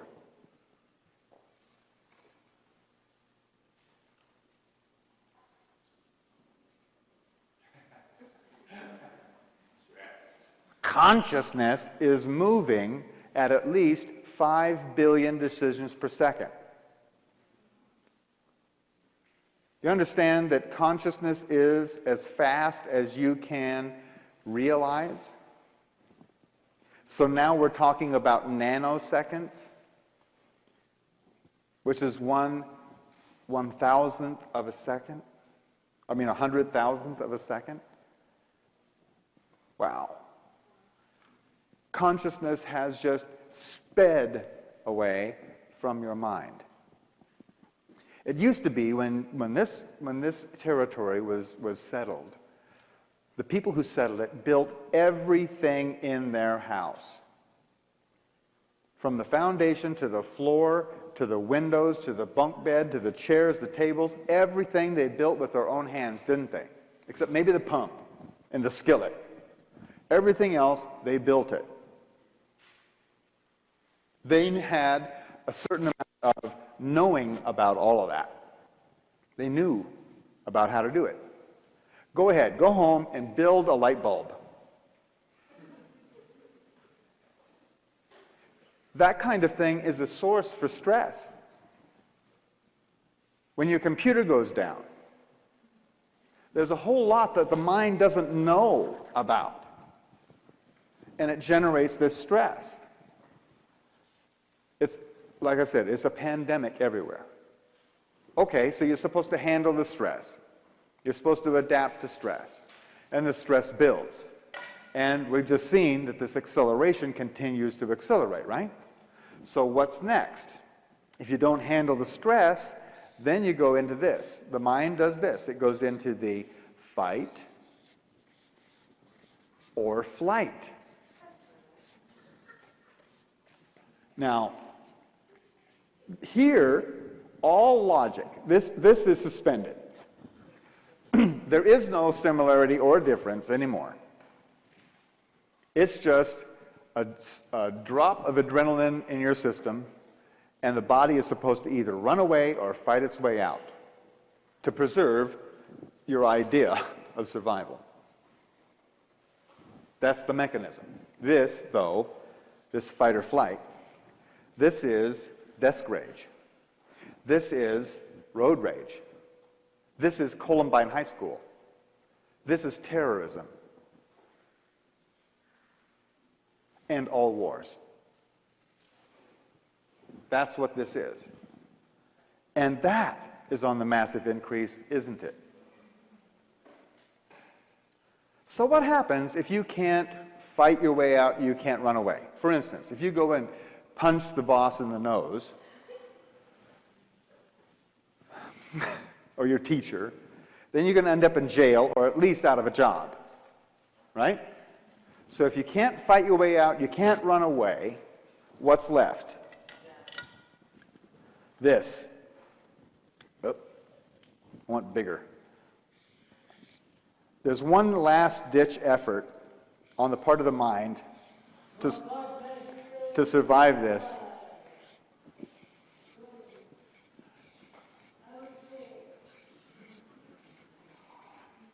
Unconsciousness. If you can't run away or fight your way out, unconscious. What are you supposed to do if a bear attacks you? You're supposed to play dead. Maybe he'll only eat your arm.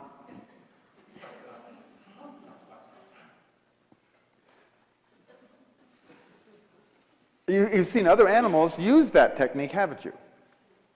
Just, they get caught and they just turn over on their back, put their belly up in the air and their legs, and they play dead. It is a survival tactic.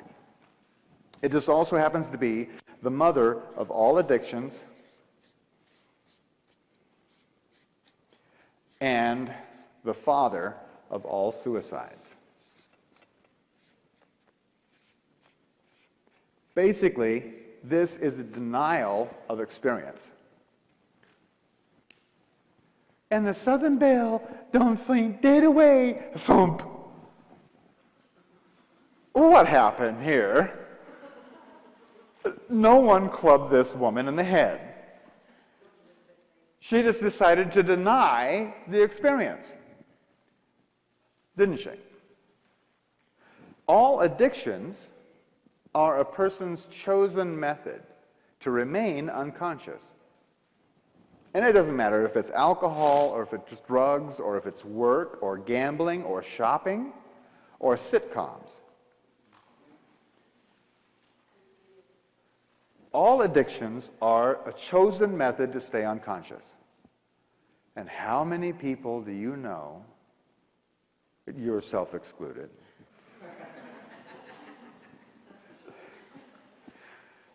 are stuck in that sort of thing? A whole bunch of people, huh?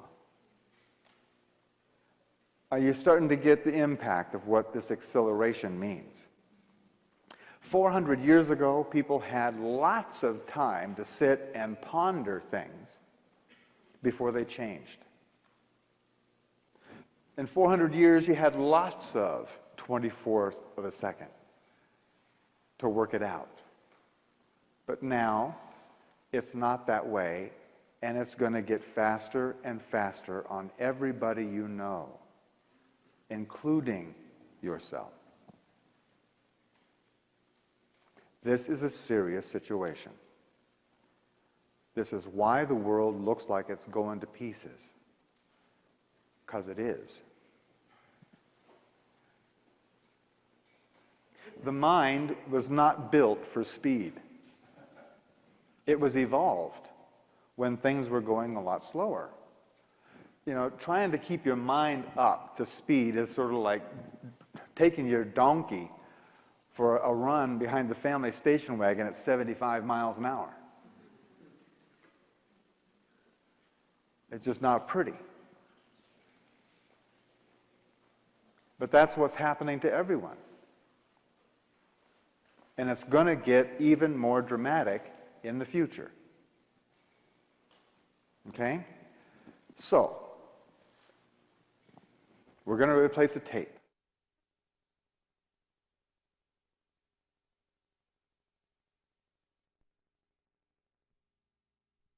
So without further ado, I'd like to welcome Xel Lungold back from his tour of Canada with 70 lectures across the Canadian nation. And he's back in Sedona for his second evening presentation here. And he's got some brilliant information to share with you. So I hope you brought paper, or at least a recording device, or your ears. So lend him your ears, and let's give him a warm welcome.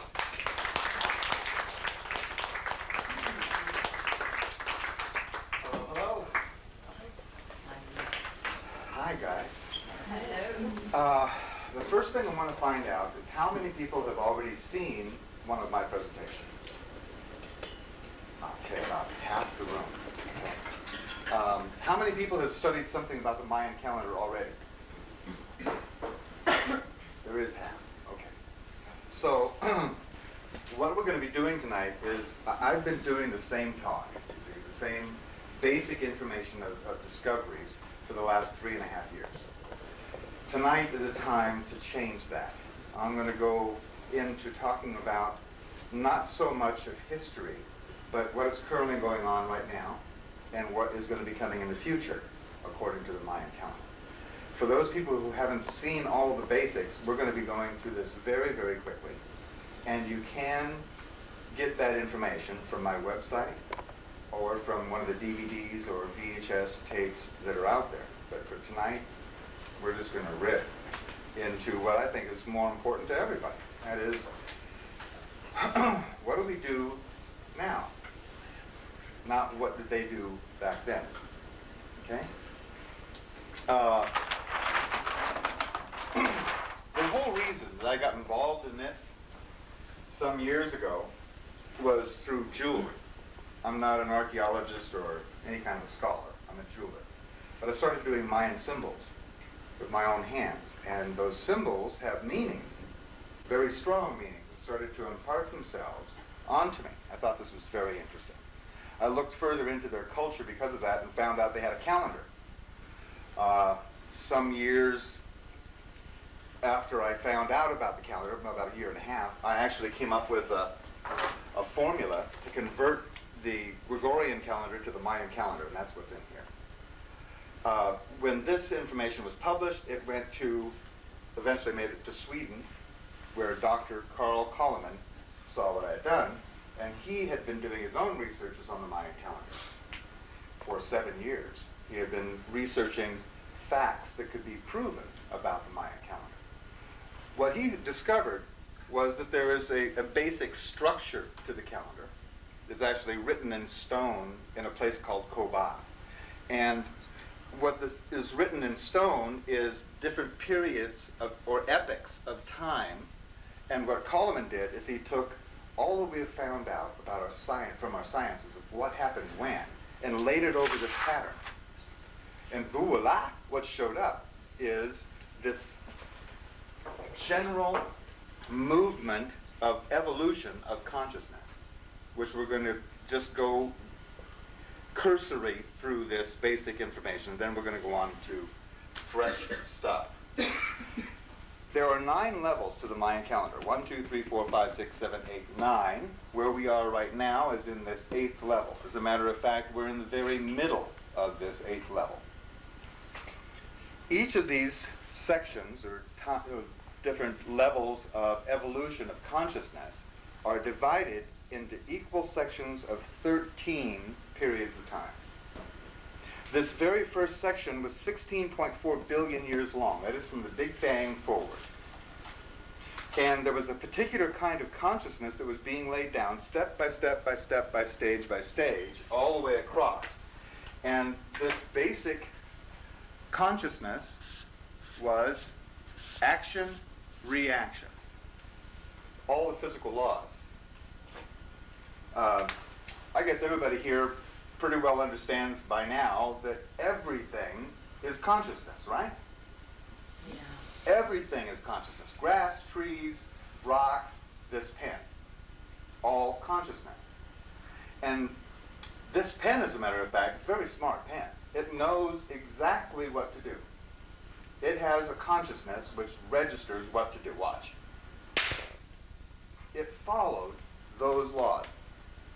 That's the level of the pen's consciousness. Action, reaction. I mean, we all know that things are conscious. We've proven it to ourselves. By going and washing your car, it runs better, doesn't it? No, it rains. Or it rains. But things contain consciousness at different levels. Objects have this consciousness of action, reaction. Is that pretty simple? Okay. The very next picture on this rock in Koba shows a time period 820 million years long. So 820 million years ago, a whole other cycle started. At number 1, it started going through this whole process again. This time, building a different kind of consciousness. The consciousness of stimulus response. There's a difference between stimulus response and action reaction, isn't there? The major difference is that there's more consciousness in stimulus response than there is in action reaction. All these laws were laid down, all these steps and stages were taken until way over here, the very last section here. This is when life showed up, the first living cell, 1.26 billion years ago. And ever since then, it has been going through, now, instead of just action reaction, we have life, animate, that starts to organize into higher and higher levels of life. We end up eventually, over here the last 63.4 million years, with mammals. Started out with multicellular organisms that grew into plants and then into mollusks and fishes and insects and birds and all the way through. By the way, in these books is very detailed information about each one of these steps and stages and how it has all come down on schedule. This is not a random creation. We have free will within it, but we are on a schedule, which is wonderful, as you'll see in a minute. This next stage, 41 million years ago is when it started, and 40 million years ago is when monkeys showed up on this planet. And they were developing a different kind of consciousness, and that is stimulus individual response. Now,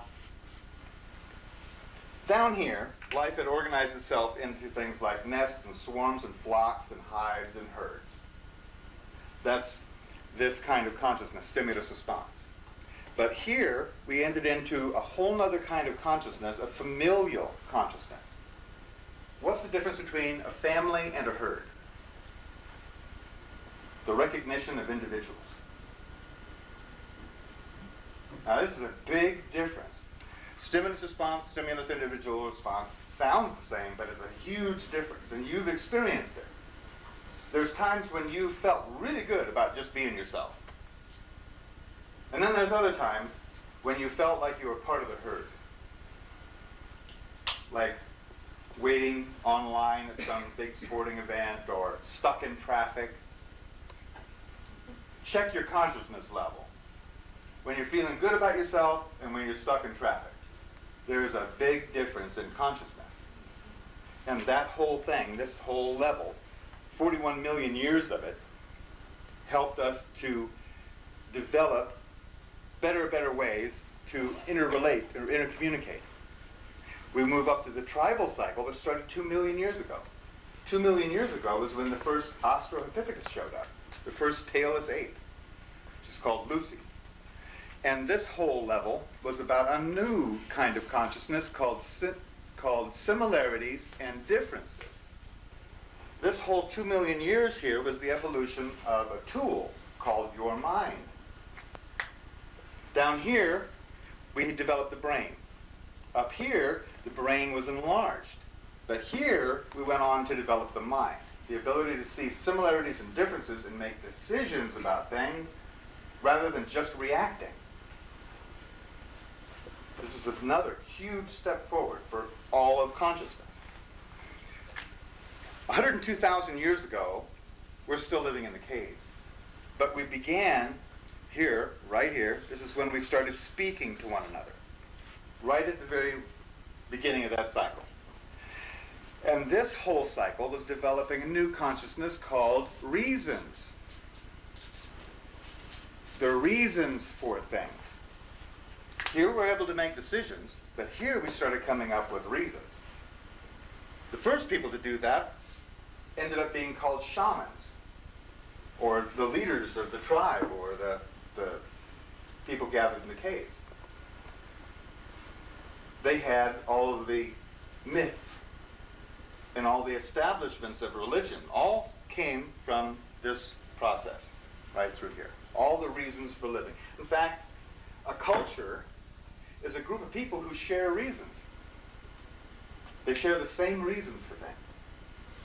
All of cosmology is a list of reasons of creation. All of theosophy is the same thing. So the basis of culture is shared reasons. 8,000 years ago, by the way, we came up with agriculture. And mankind more or less settled down from a very nomadic life before that. 3115 BC, we started what's called the national cycle. This is also called the Great Cycle by the Maya. And this period right here is when we learned how to write. That's right in here. Well, actually, it was 3110 that we learned to write. So all of this down here is her story, and everything up here is his story. And that's very important. This is all nurturing and support. This has all been production. More and more rapid evolution. This whole line across here, this last 5,000 years, there's been a new kind of consciousness which has been evolved. And that consciousness is called law. And boy, do we know there's an evolution going on. Because the consciousness of law has certainly gone past reason, hasn't it?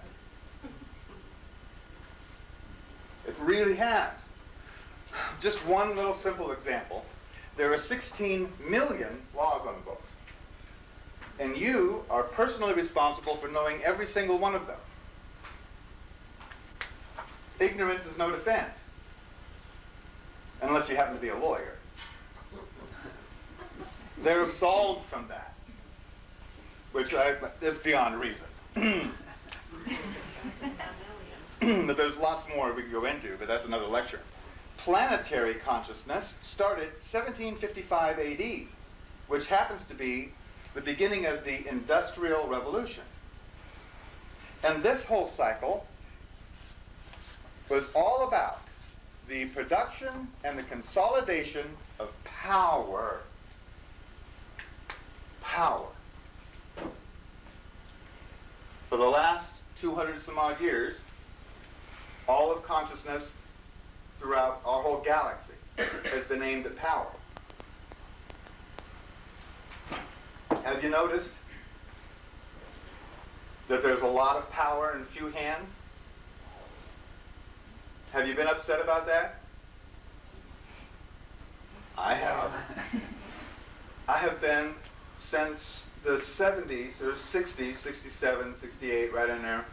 I've been personally very upset that most of the power sat in very few people's hands and the rest of us are just sucking it. Until I came across this information and I went, oh my goodness. This is not my fault, it's not their fault. All of creation is doing this. The WTO is just a, you know what the WTO is, the World Trade Organization, is only a further manifestation of consciousness to consolidate power, to bring it into focus. And we've been doing that. Now, the people who are up there in the charge of all this, they don't know they're working on behalf of consciousness. They think they want a bigger bank account. But in fact, they are. And when you go through the details of this, through all of our history here, all the horrible things that people have done to one another and back and forth, it all turns out that they were doing things specifically on schedule.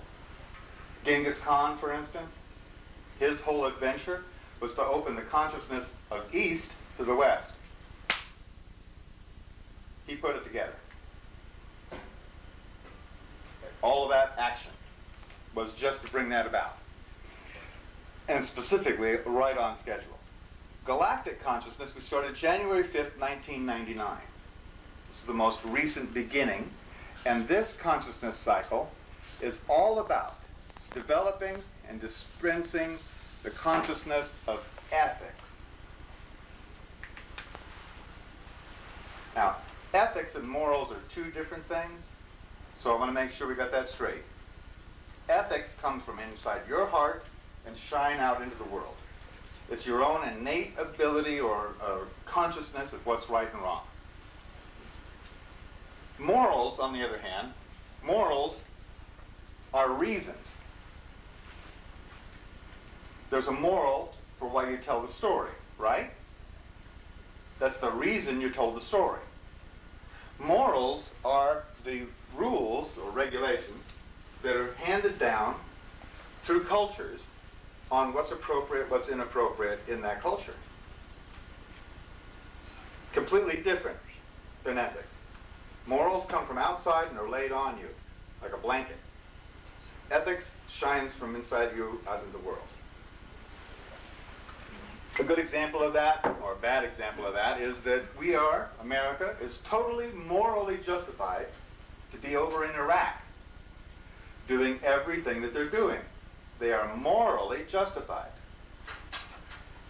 But they don't have an ethical stick to stand on. There's a big difference between the two. What this whole consciousness cycle is ethics. That coming forward in each person. Ethics and integrity are the issue of the day, aren't they? I don't mean just in corporations and in nations and in religions, but even in your own lives. I mean, your own relationships. It's coming down to integrity and ethics. That's because consciousness, because everything is moving in that direction. We see what looks like a whole lot of trouble in the world, don't we? Don't we? Okay, I mean, I know you don't want to look any more than I do at what's going on out there. It looks ugly. But specifically what's going on is a wrestling match between the consciousness of ethics and the consciousness of power. In each one of these levels, the new consciousness coming in has dominated the old consciousness on the fourth day. During and just after the fourth day of every one of these cycles, the new consciousness dominates the old. Where we are right now is right here in the fourth day. We're right at that pivot point. It looks like this. Here is all of the consciousness up to power, sitting right there. And here comes the consciousness of ethics. And it comes like this. And it looms over power, and it gets to the middle point and it goes, bud. like that. And we have the historical record that it happened again and again and again, every time on the fourth day. Here we are again.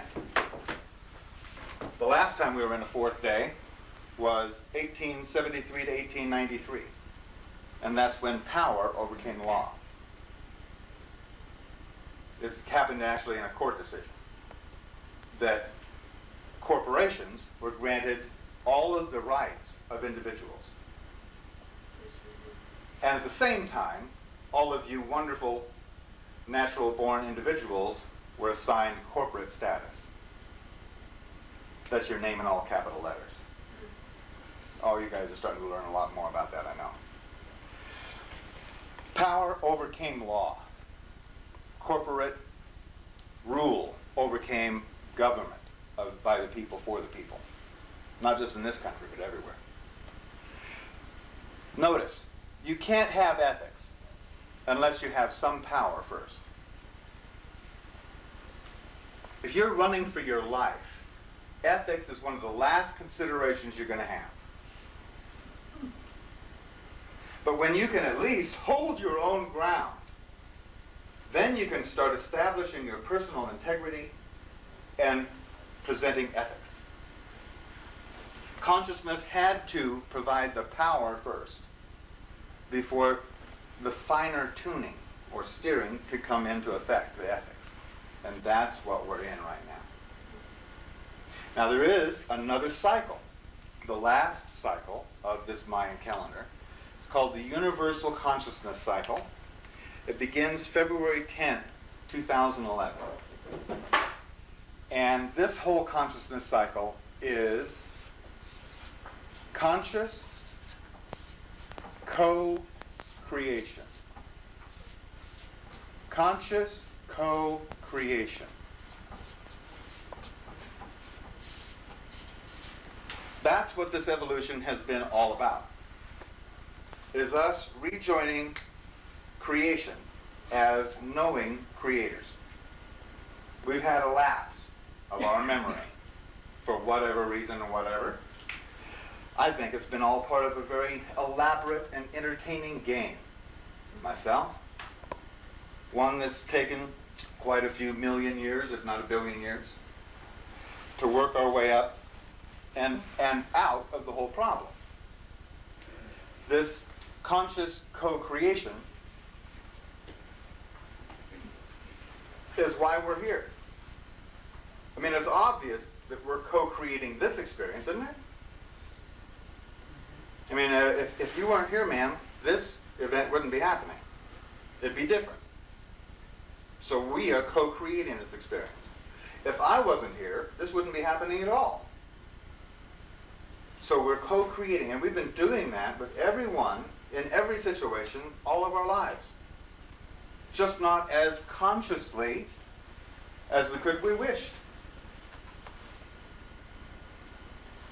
I have a question. Sure. If we're in day 4 of ethics, how long of a time span is Okay. that? Good. Over here on this side, the blue numbers, what that describes is how long one of these days or nights are.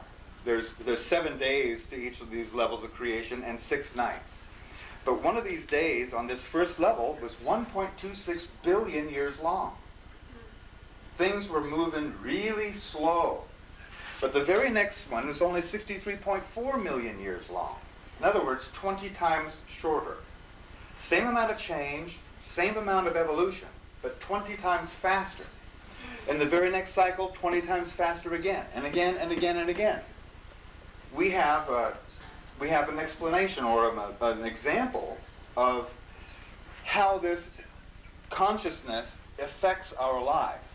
For instance, we were all born right in around here somewhere in this cycle. Things were changing one of these days and nights every 19.7 years. And all of us were born to some very nice people who raised us up as best they could until we got to be 11 to 16, somewhere in there.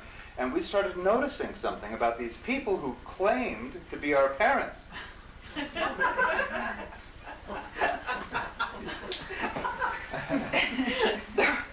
there was something, I mean, no matter how politely you went about this or not, there was something obviously missing in these folks. Our true relationship became apparent. Oh, yeah, very apparent.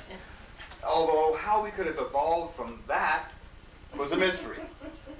These guys, your parents, it became kind of obvious that they were slow, not quite able to pick up information as quickly as you could and apply it to positive solutions. Well, that difference was called the generation gap. And the generation gap was 20 years long by study. So what we have here is the difference between your viewpoint and your parents' viewpoint is the difference between this and that.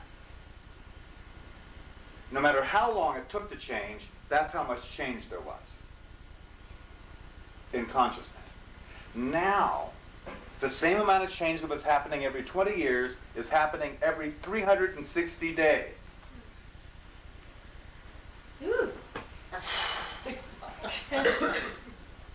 That's, I mean, does it look to you like time is speeding up? Okay, now we know for sure it's not. Creation is speeding up. There's more happening in less time. And that's been the pattern for 16 billion years now.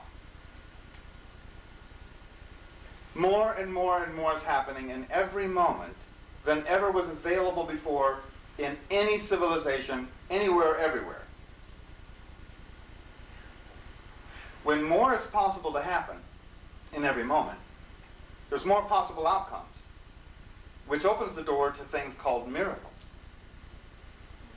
Things that weren't possible to happen that quickly are now possible, like cell phones, for instance. You want to call France? You can do it on the corner. That was completely impossible. Even here, 1999. That was not possible.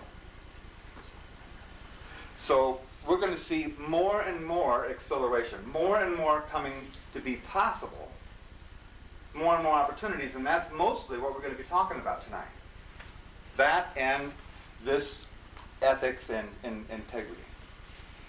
We have certain tools in our possession. You don't have to buy anything, you don't have to study anything, you don't have to meditate, you don't have to do nothing except just participate consciously in more possibility.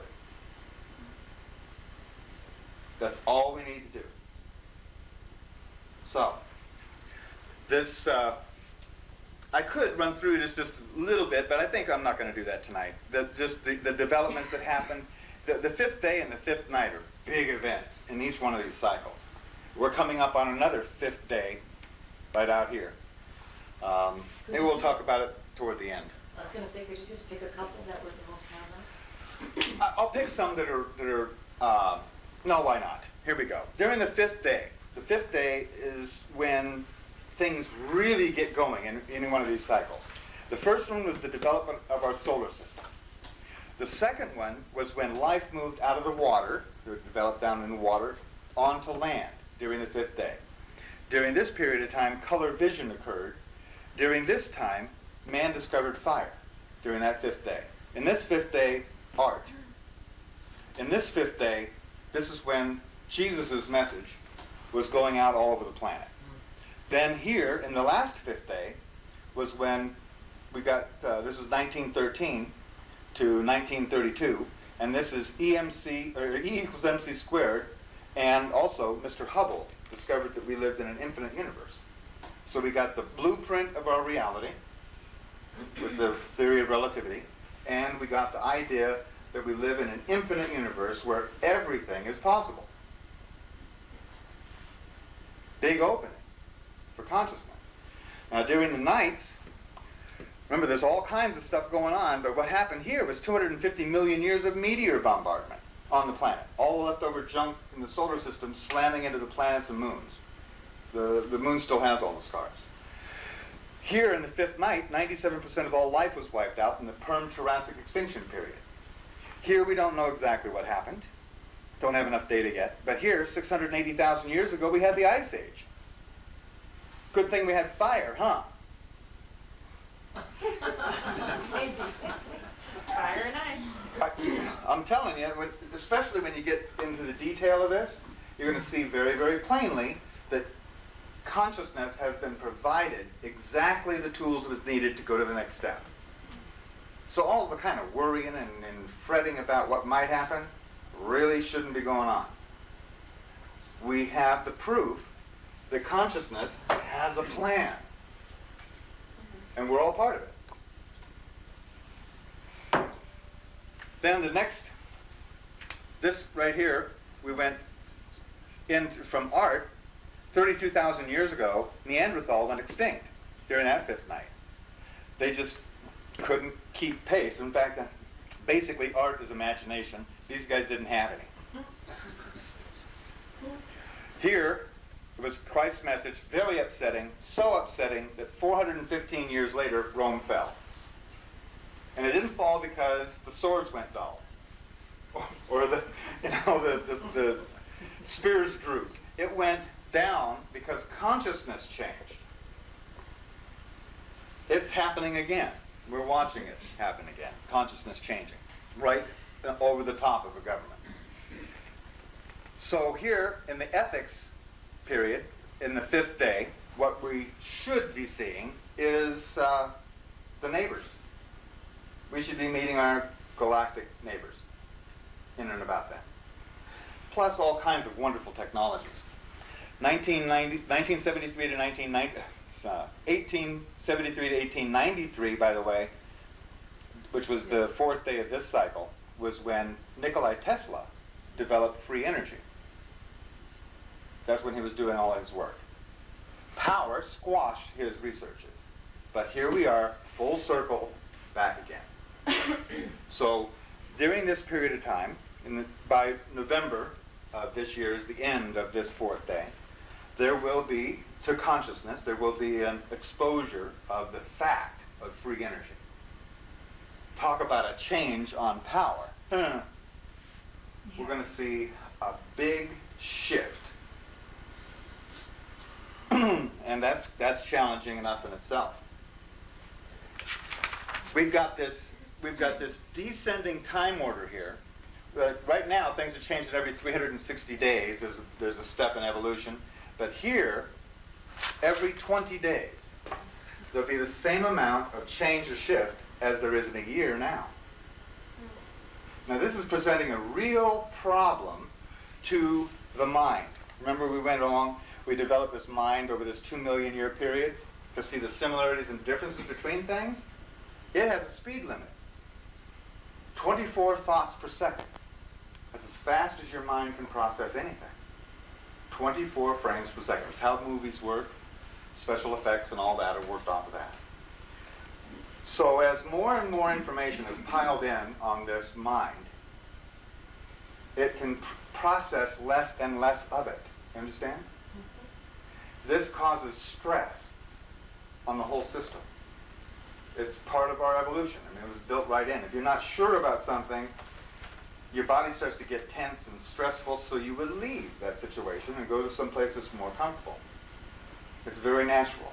Well, we aren't living so naturally. We've kind of got to where we started to adapt to stress and having big physical problems and mental lapses, and even now there's things like, well, there's the fight and flight syndrome, which is road rage and desk rage and spousal abuse and Columbine High School and terrorism is all the fight or flight syndrome. And then the mind has another plan too. If that doesn't happen or handle it, then the mind just goes unconscious or pretends not to see. And that is what we see a lot around us, don't we? People into all sorts of distractions to keep them unconscious of what's actually going on in their lives. So the mind is having a problem. And as long as mankind is associated with his mind or believing what his mind tells him, then he's going to have some problems. On the other hand, there's a whole other system that we came here with. that you're born with. It's called your intuition.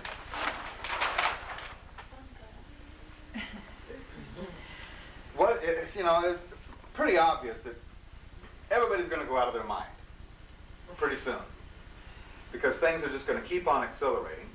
And what you thought you were going to do 15 minutes ago, you can't do now because blah, blah, blah. The mind's just going to go, boom. Your intuition doesn't have any speed limit. It doesn't have any speed. Your intuition is your own connection to your inner knowing, your own personal knowing, which is part of all that can be known. It's sort of like this. We have, here's you, or your consciousness. Let's not even count your body right now. Let's just say, here's your consciousness, right here. Your consciousness is sort of like this. It's oriented. Your consciousness is always oriented by time and place. Time and place. As a matter of fact, it's happening right now. Some time ago, you heard about this talk. You decided to come to this time and place. And you made all the decisions and all the actions to make that happen. Congratulations and welcome. Here we are, in this moment of time and place. Now, this we call 3D. But 3D is an emanation from up here. We're going to call this fifth dimensional up here, 5D. This little star over here is all potential. It's everything that could possibly happen. Infinity, all that. And from that point, we can call it a point, is this flow, like this. It's this flow of event. And what we do is we receive this fifth dimensional flow comes out, or the fifth dimensional potential comes out through the fourth dimension into the third. Got it? Like step down. It just comes out of all what could happen through time. It comes into manifestation at this time and place. Have you ever noticed that your intuition is pretty much always right? Have you? Oh, yeah. Have you noticed it's more right than your mind? Remember your second grade teacher, third grade teachers told you when taking a test, always use your first answer? Because the second one's going to be wrong. That second answer came from your mind, people. The first answer came from your intuition. So your intuition is right a whole lot of the time. Why would that be? It's just possible that when you're in your intuition, when you are centered in this time and place, and you're in your intuition, doesn't it feel like you're on a track, or just like you're in the zone? In fact, there's a name for that. It's like athletes call it the zone. When you're in that zone, it just feels natural and like you just know the right thing to do. You're centered. When you're there, it's just possible that that's the staging for actually creating your future. Well, it would handily explain why your intuition was so right, wouldn't it? If you're creating your next moment, and we're going to look at how that might just be the fact. We see these in consecutive moments, but it's actually all a flow, or happening at the same time. This is creation's flow right here. Creation's flow. And what you do with your consciousness, or what can be done with your consciousness, is you can tune to this flow. Have you ever heard of the word entrainment? Entrainment, it's a scientific term for something that scientists can't really explain. It's how mechanical things, and certainly life organisms, go into syncopation together. You put two machines right next to each other, and they will start to operate similarly. Two cuckoo clocks on the wall, or a whole line of them. You can get them all ticking and talking at different times, and in a week, they'll all be ticking and talking at the same time. That's called entrainment, things getting into alignment. It's a very natural phenomenon. Well, this Mayan calendar was never a calendar. Never. It was always a meter. A meter of what? Creation. This, day by day, has been keeping track of the flow, the rate, and the intent of creation. Now, as a simple law, I think it's the one law in the universe. There's one law, and everything else comes from that. What you pay attention to, you become conscious of. You can't break that rule. Once you paid attention to something, now you're conscious of it. Don't think of a pink elephant, that kind of thing. So, the whole purpose of this Mayan calendar for the whole Mayan civilization and us today is to, if you're paying attention day by day to the flow of creation, then what do you become conscious of? The flow of creation. And the flow of creation contains all that can be known, including your intuition. Does that make sense? I mean, if that's too simple, I'm not even sorry. The truth is always simple, isn't it? It's those lies that get really complicated. So, intuition is going to be our lifeline through the coming situations. You're not going to have time to sit down and think your way through all of the circumstances that we're going to be presented with. You're just going to have to just do it. Nike had it right. In fact, I love I got to meet their advertising guy. If anybody knows him, I want to know. Because they got a new advertising slogan now. I don't know if you've seen the new Nike commercial. It says, "You are faster than you think." This guy's been watching my talks, I guess. I don't know. But this is, the whole purpose of the Mayan calendar is to engage your intuition. Now, we've got these right back on the table during the break. We'll have them for sale, too. We sell them for $20. And they're a Mayan calendar that will go through, and you pick the month and day on the Gregorian calendar and the Gregorian year. You add those two numbers together, and you come up with, through the formula, to what day it is in the Mayan calendar. Today, by the way, is 5 star. 5 is the energy or intention of empowerment and centering. And star is the energy of abundance in all things. Like a star that just gives and gives and gives. That's what today's about. The empowerment of abundance. So that's what today, let's just say this is today. That's what's on the roster, on the menu for today on creation. Tomorrow will be 6 offering. And then it'll go on, each with a different meaning. But the whole purpose is to just, like I said, the calendar is to entrain your consciousness to allow or open to your intuition. Now there is a way that we address 3D. And that is, from our time and place, we pay attention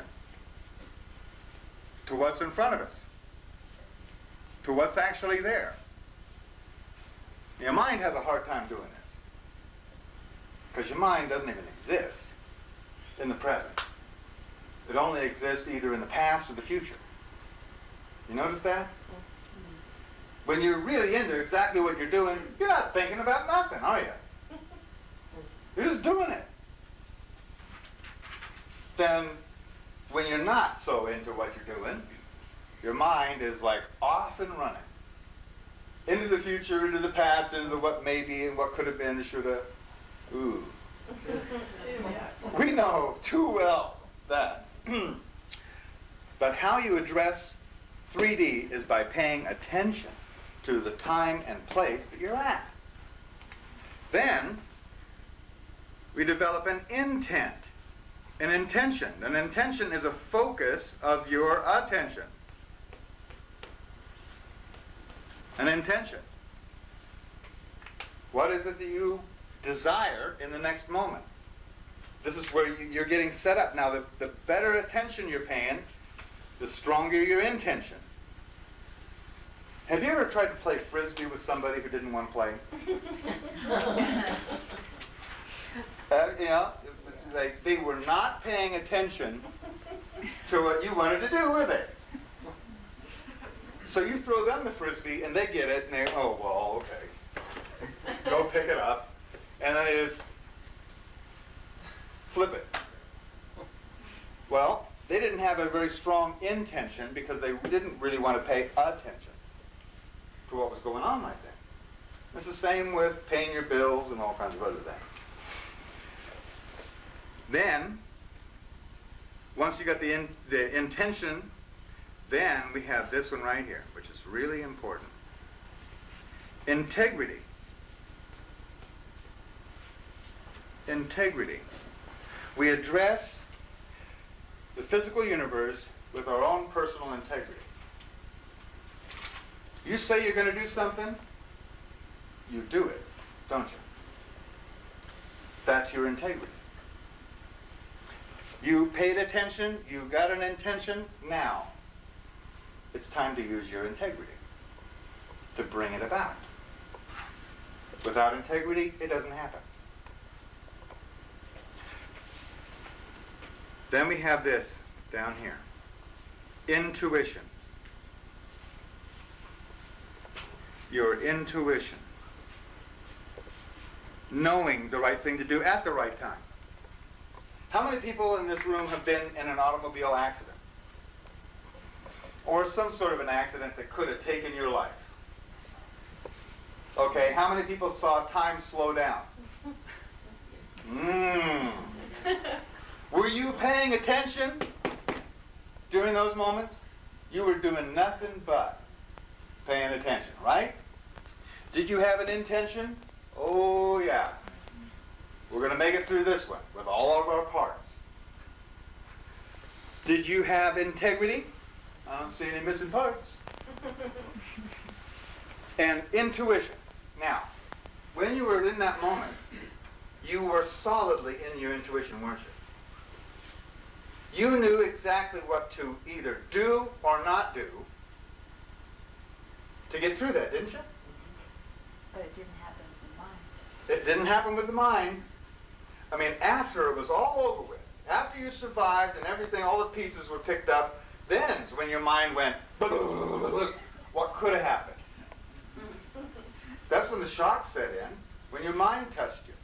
Post-traumatic stress syndrome. Post-traumatic stress. That's right. Right in the moment, you were in your intuition. This is the kind of thing that we're going to be moving further and further into as we evolve consciously. Because events are going to be happening more and more like that automobile accident. Just all of a sudden, out of nowhere, everything happening quick. And it's going to be your own trust of you knowing what to do that'll get you through it. You stop to think about it, I'm sorry.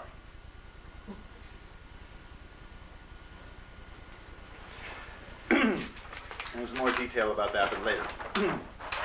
So, intuition is going to be the key. In fact, I mean, we all kind of know that already. That's what we've been doing all of our... I mean, how many people have been in this for like 20 years or more? Okay. I mean, I bet everybody in here has read a stack of books at least this high, right? And what were they all about? Every bit of it was about your intuition, wasn't it? This way or that way to get your intuition in gear and keep it there. Well, now it's not just a study or just a practice. Now it's going to have to be applied.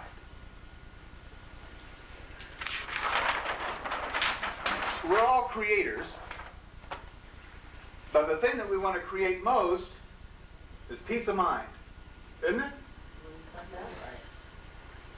I mean, I think that's the most useful thing to have, is peace of mind. A stable base that you can then operate from. A calm, knowing, thing. Great, peace of mind. Well, at least half of those books were about peace of mind, weren't they? And peace of mind seems to come and go.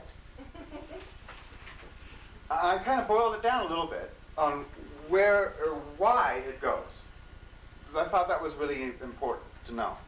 And what it came to was, anytime something happened in my life that I didn't intend,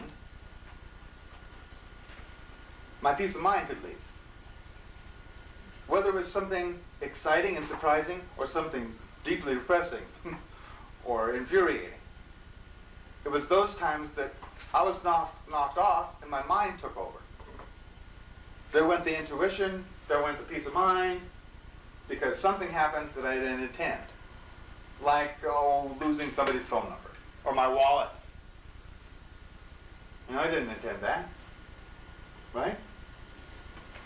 So, how do you build peace of mind, and how do you get it back every time? Well, here, let's look. Peace of mind only happens when you're centered. Yes or no? Yeah. When you are centered, we're going to put centeredness here. Centeredness is the criteria. You got to be centered to have peace of mind. Good advice, but how do you get centered? Where does that come from? Centeredness comes from certainty. When you're certain about stuff, then you're centered. Has anybody taken dance lessons? Two-step or tango or any of cha-cha, any of that? Okay. When you first started taking those lessons, did you have peace of mind? Hell. No. Were you centered? No. Not unless it was my right foot over my left. Centeredness. Certainty, well, no, there wasn't any. Not until you had recognized the patterns associated with the dance did you get certainty. And then some centeredness, balance, and peace of mind out on the dance floor. Same thing happened when you were learning how to tie your shoes. Same thing happened when you were first learning how to drive, or operate a computer, or do math. Every single thing you've ever done has gone through this. When you recognize the patterns, then you became certain, then you were centered, then you could have peace of mind about that. So, the task then is to, every time something happens that disturbs your peace of mind, immediately look for the pattern. Wow. Is there a pattern here? I found one right away. Every time I look, first of all, if I was upset, I say, is there a pattern here? Yeah, I've been upset like this before. I've had this experience before. Maybe over something different, but I've had the same feelings, the same reactions as before. There's a pattern. And right away, immediately, I got more certain. I got certain I was upset. Rather than just being upset, you know the difference? When you're just ranting and raving and screaming and la la la, or you just sit there and you go, wow, I'm upset. Big difference, isn't it? The more you recognize the pattern, the more certainty you get, the more centeredness, the more you can do about the situation. It's, like I said, these are tools we've already got. We don't have to go buy anything. You don't have to read another book.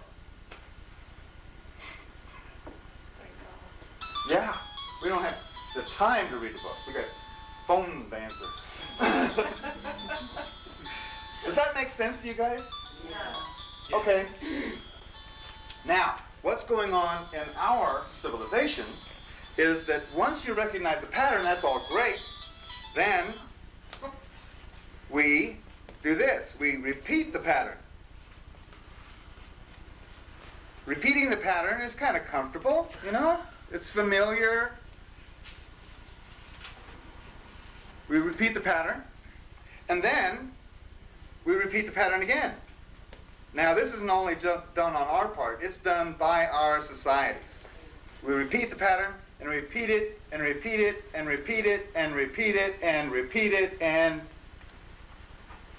Do you know what happens when you do that? Hypnotism. This is without recognizing that there's a pattern. This is, yeah, like for instance, when you go drive, I've been driving around Canada and US too, and I've noticed that I could drive into any city and pretty much know within 10, 15 minutes where stuff was, because they're all set up the same. There's zoning laws, you know. Well, all the industry is going to be over here on this side, out of town. All the major shopping is going to be right over in here somewhere. And then when you get to the shopping center, it's a McDonald's and a Wendy's and a Burger King next to a Home Depot, which is next to a Radio Shack, and it's boom, boom, boom, like a pattern, like a formula. You understand how many formulas and patterns we have that we're living in? It's pattern, pattern, pattern, pattern, repeated, repeated, repeated. From when you first started going to school, oh, even before that, with television. Repeated, repeated, repeated, repeated. More and more and more, which lays in hypnotism. Now, how do you break out of that? How do you break out of a hypnotic state? You do something different. That's how you do it. You make a novel thought or action is how you do it. And you wake right up out of this. Like on vacations. How many people are taking vacation? Pretty much everybody. Okay, did you feel different? Did you feel more alive? You know, like food tasted better? You know? Why was that? Because you were spending more money? No, it's because you were doing something different. Now, the camera's on me, not on anybody else. How many people in this room have driven to their place of work or home, and then as you're sitting there, you realize you don't remember driving home or to work? That's hypnotism. Okay?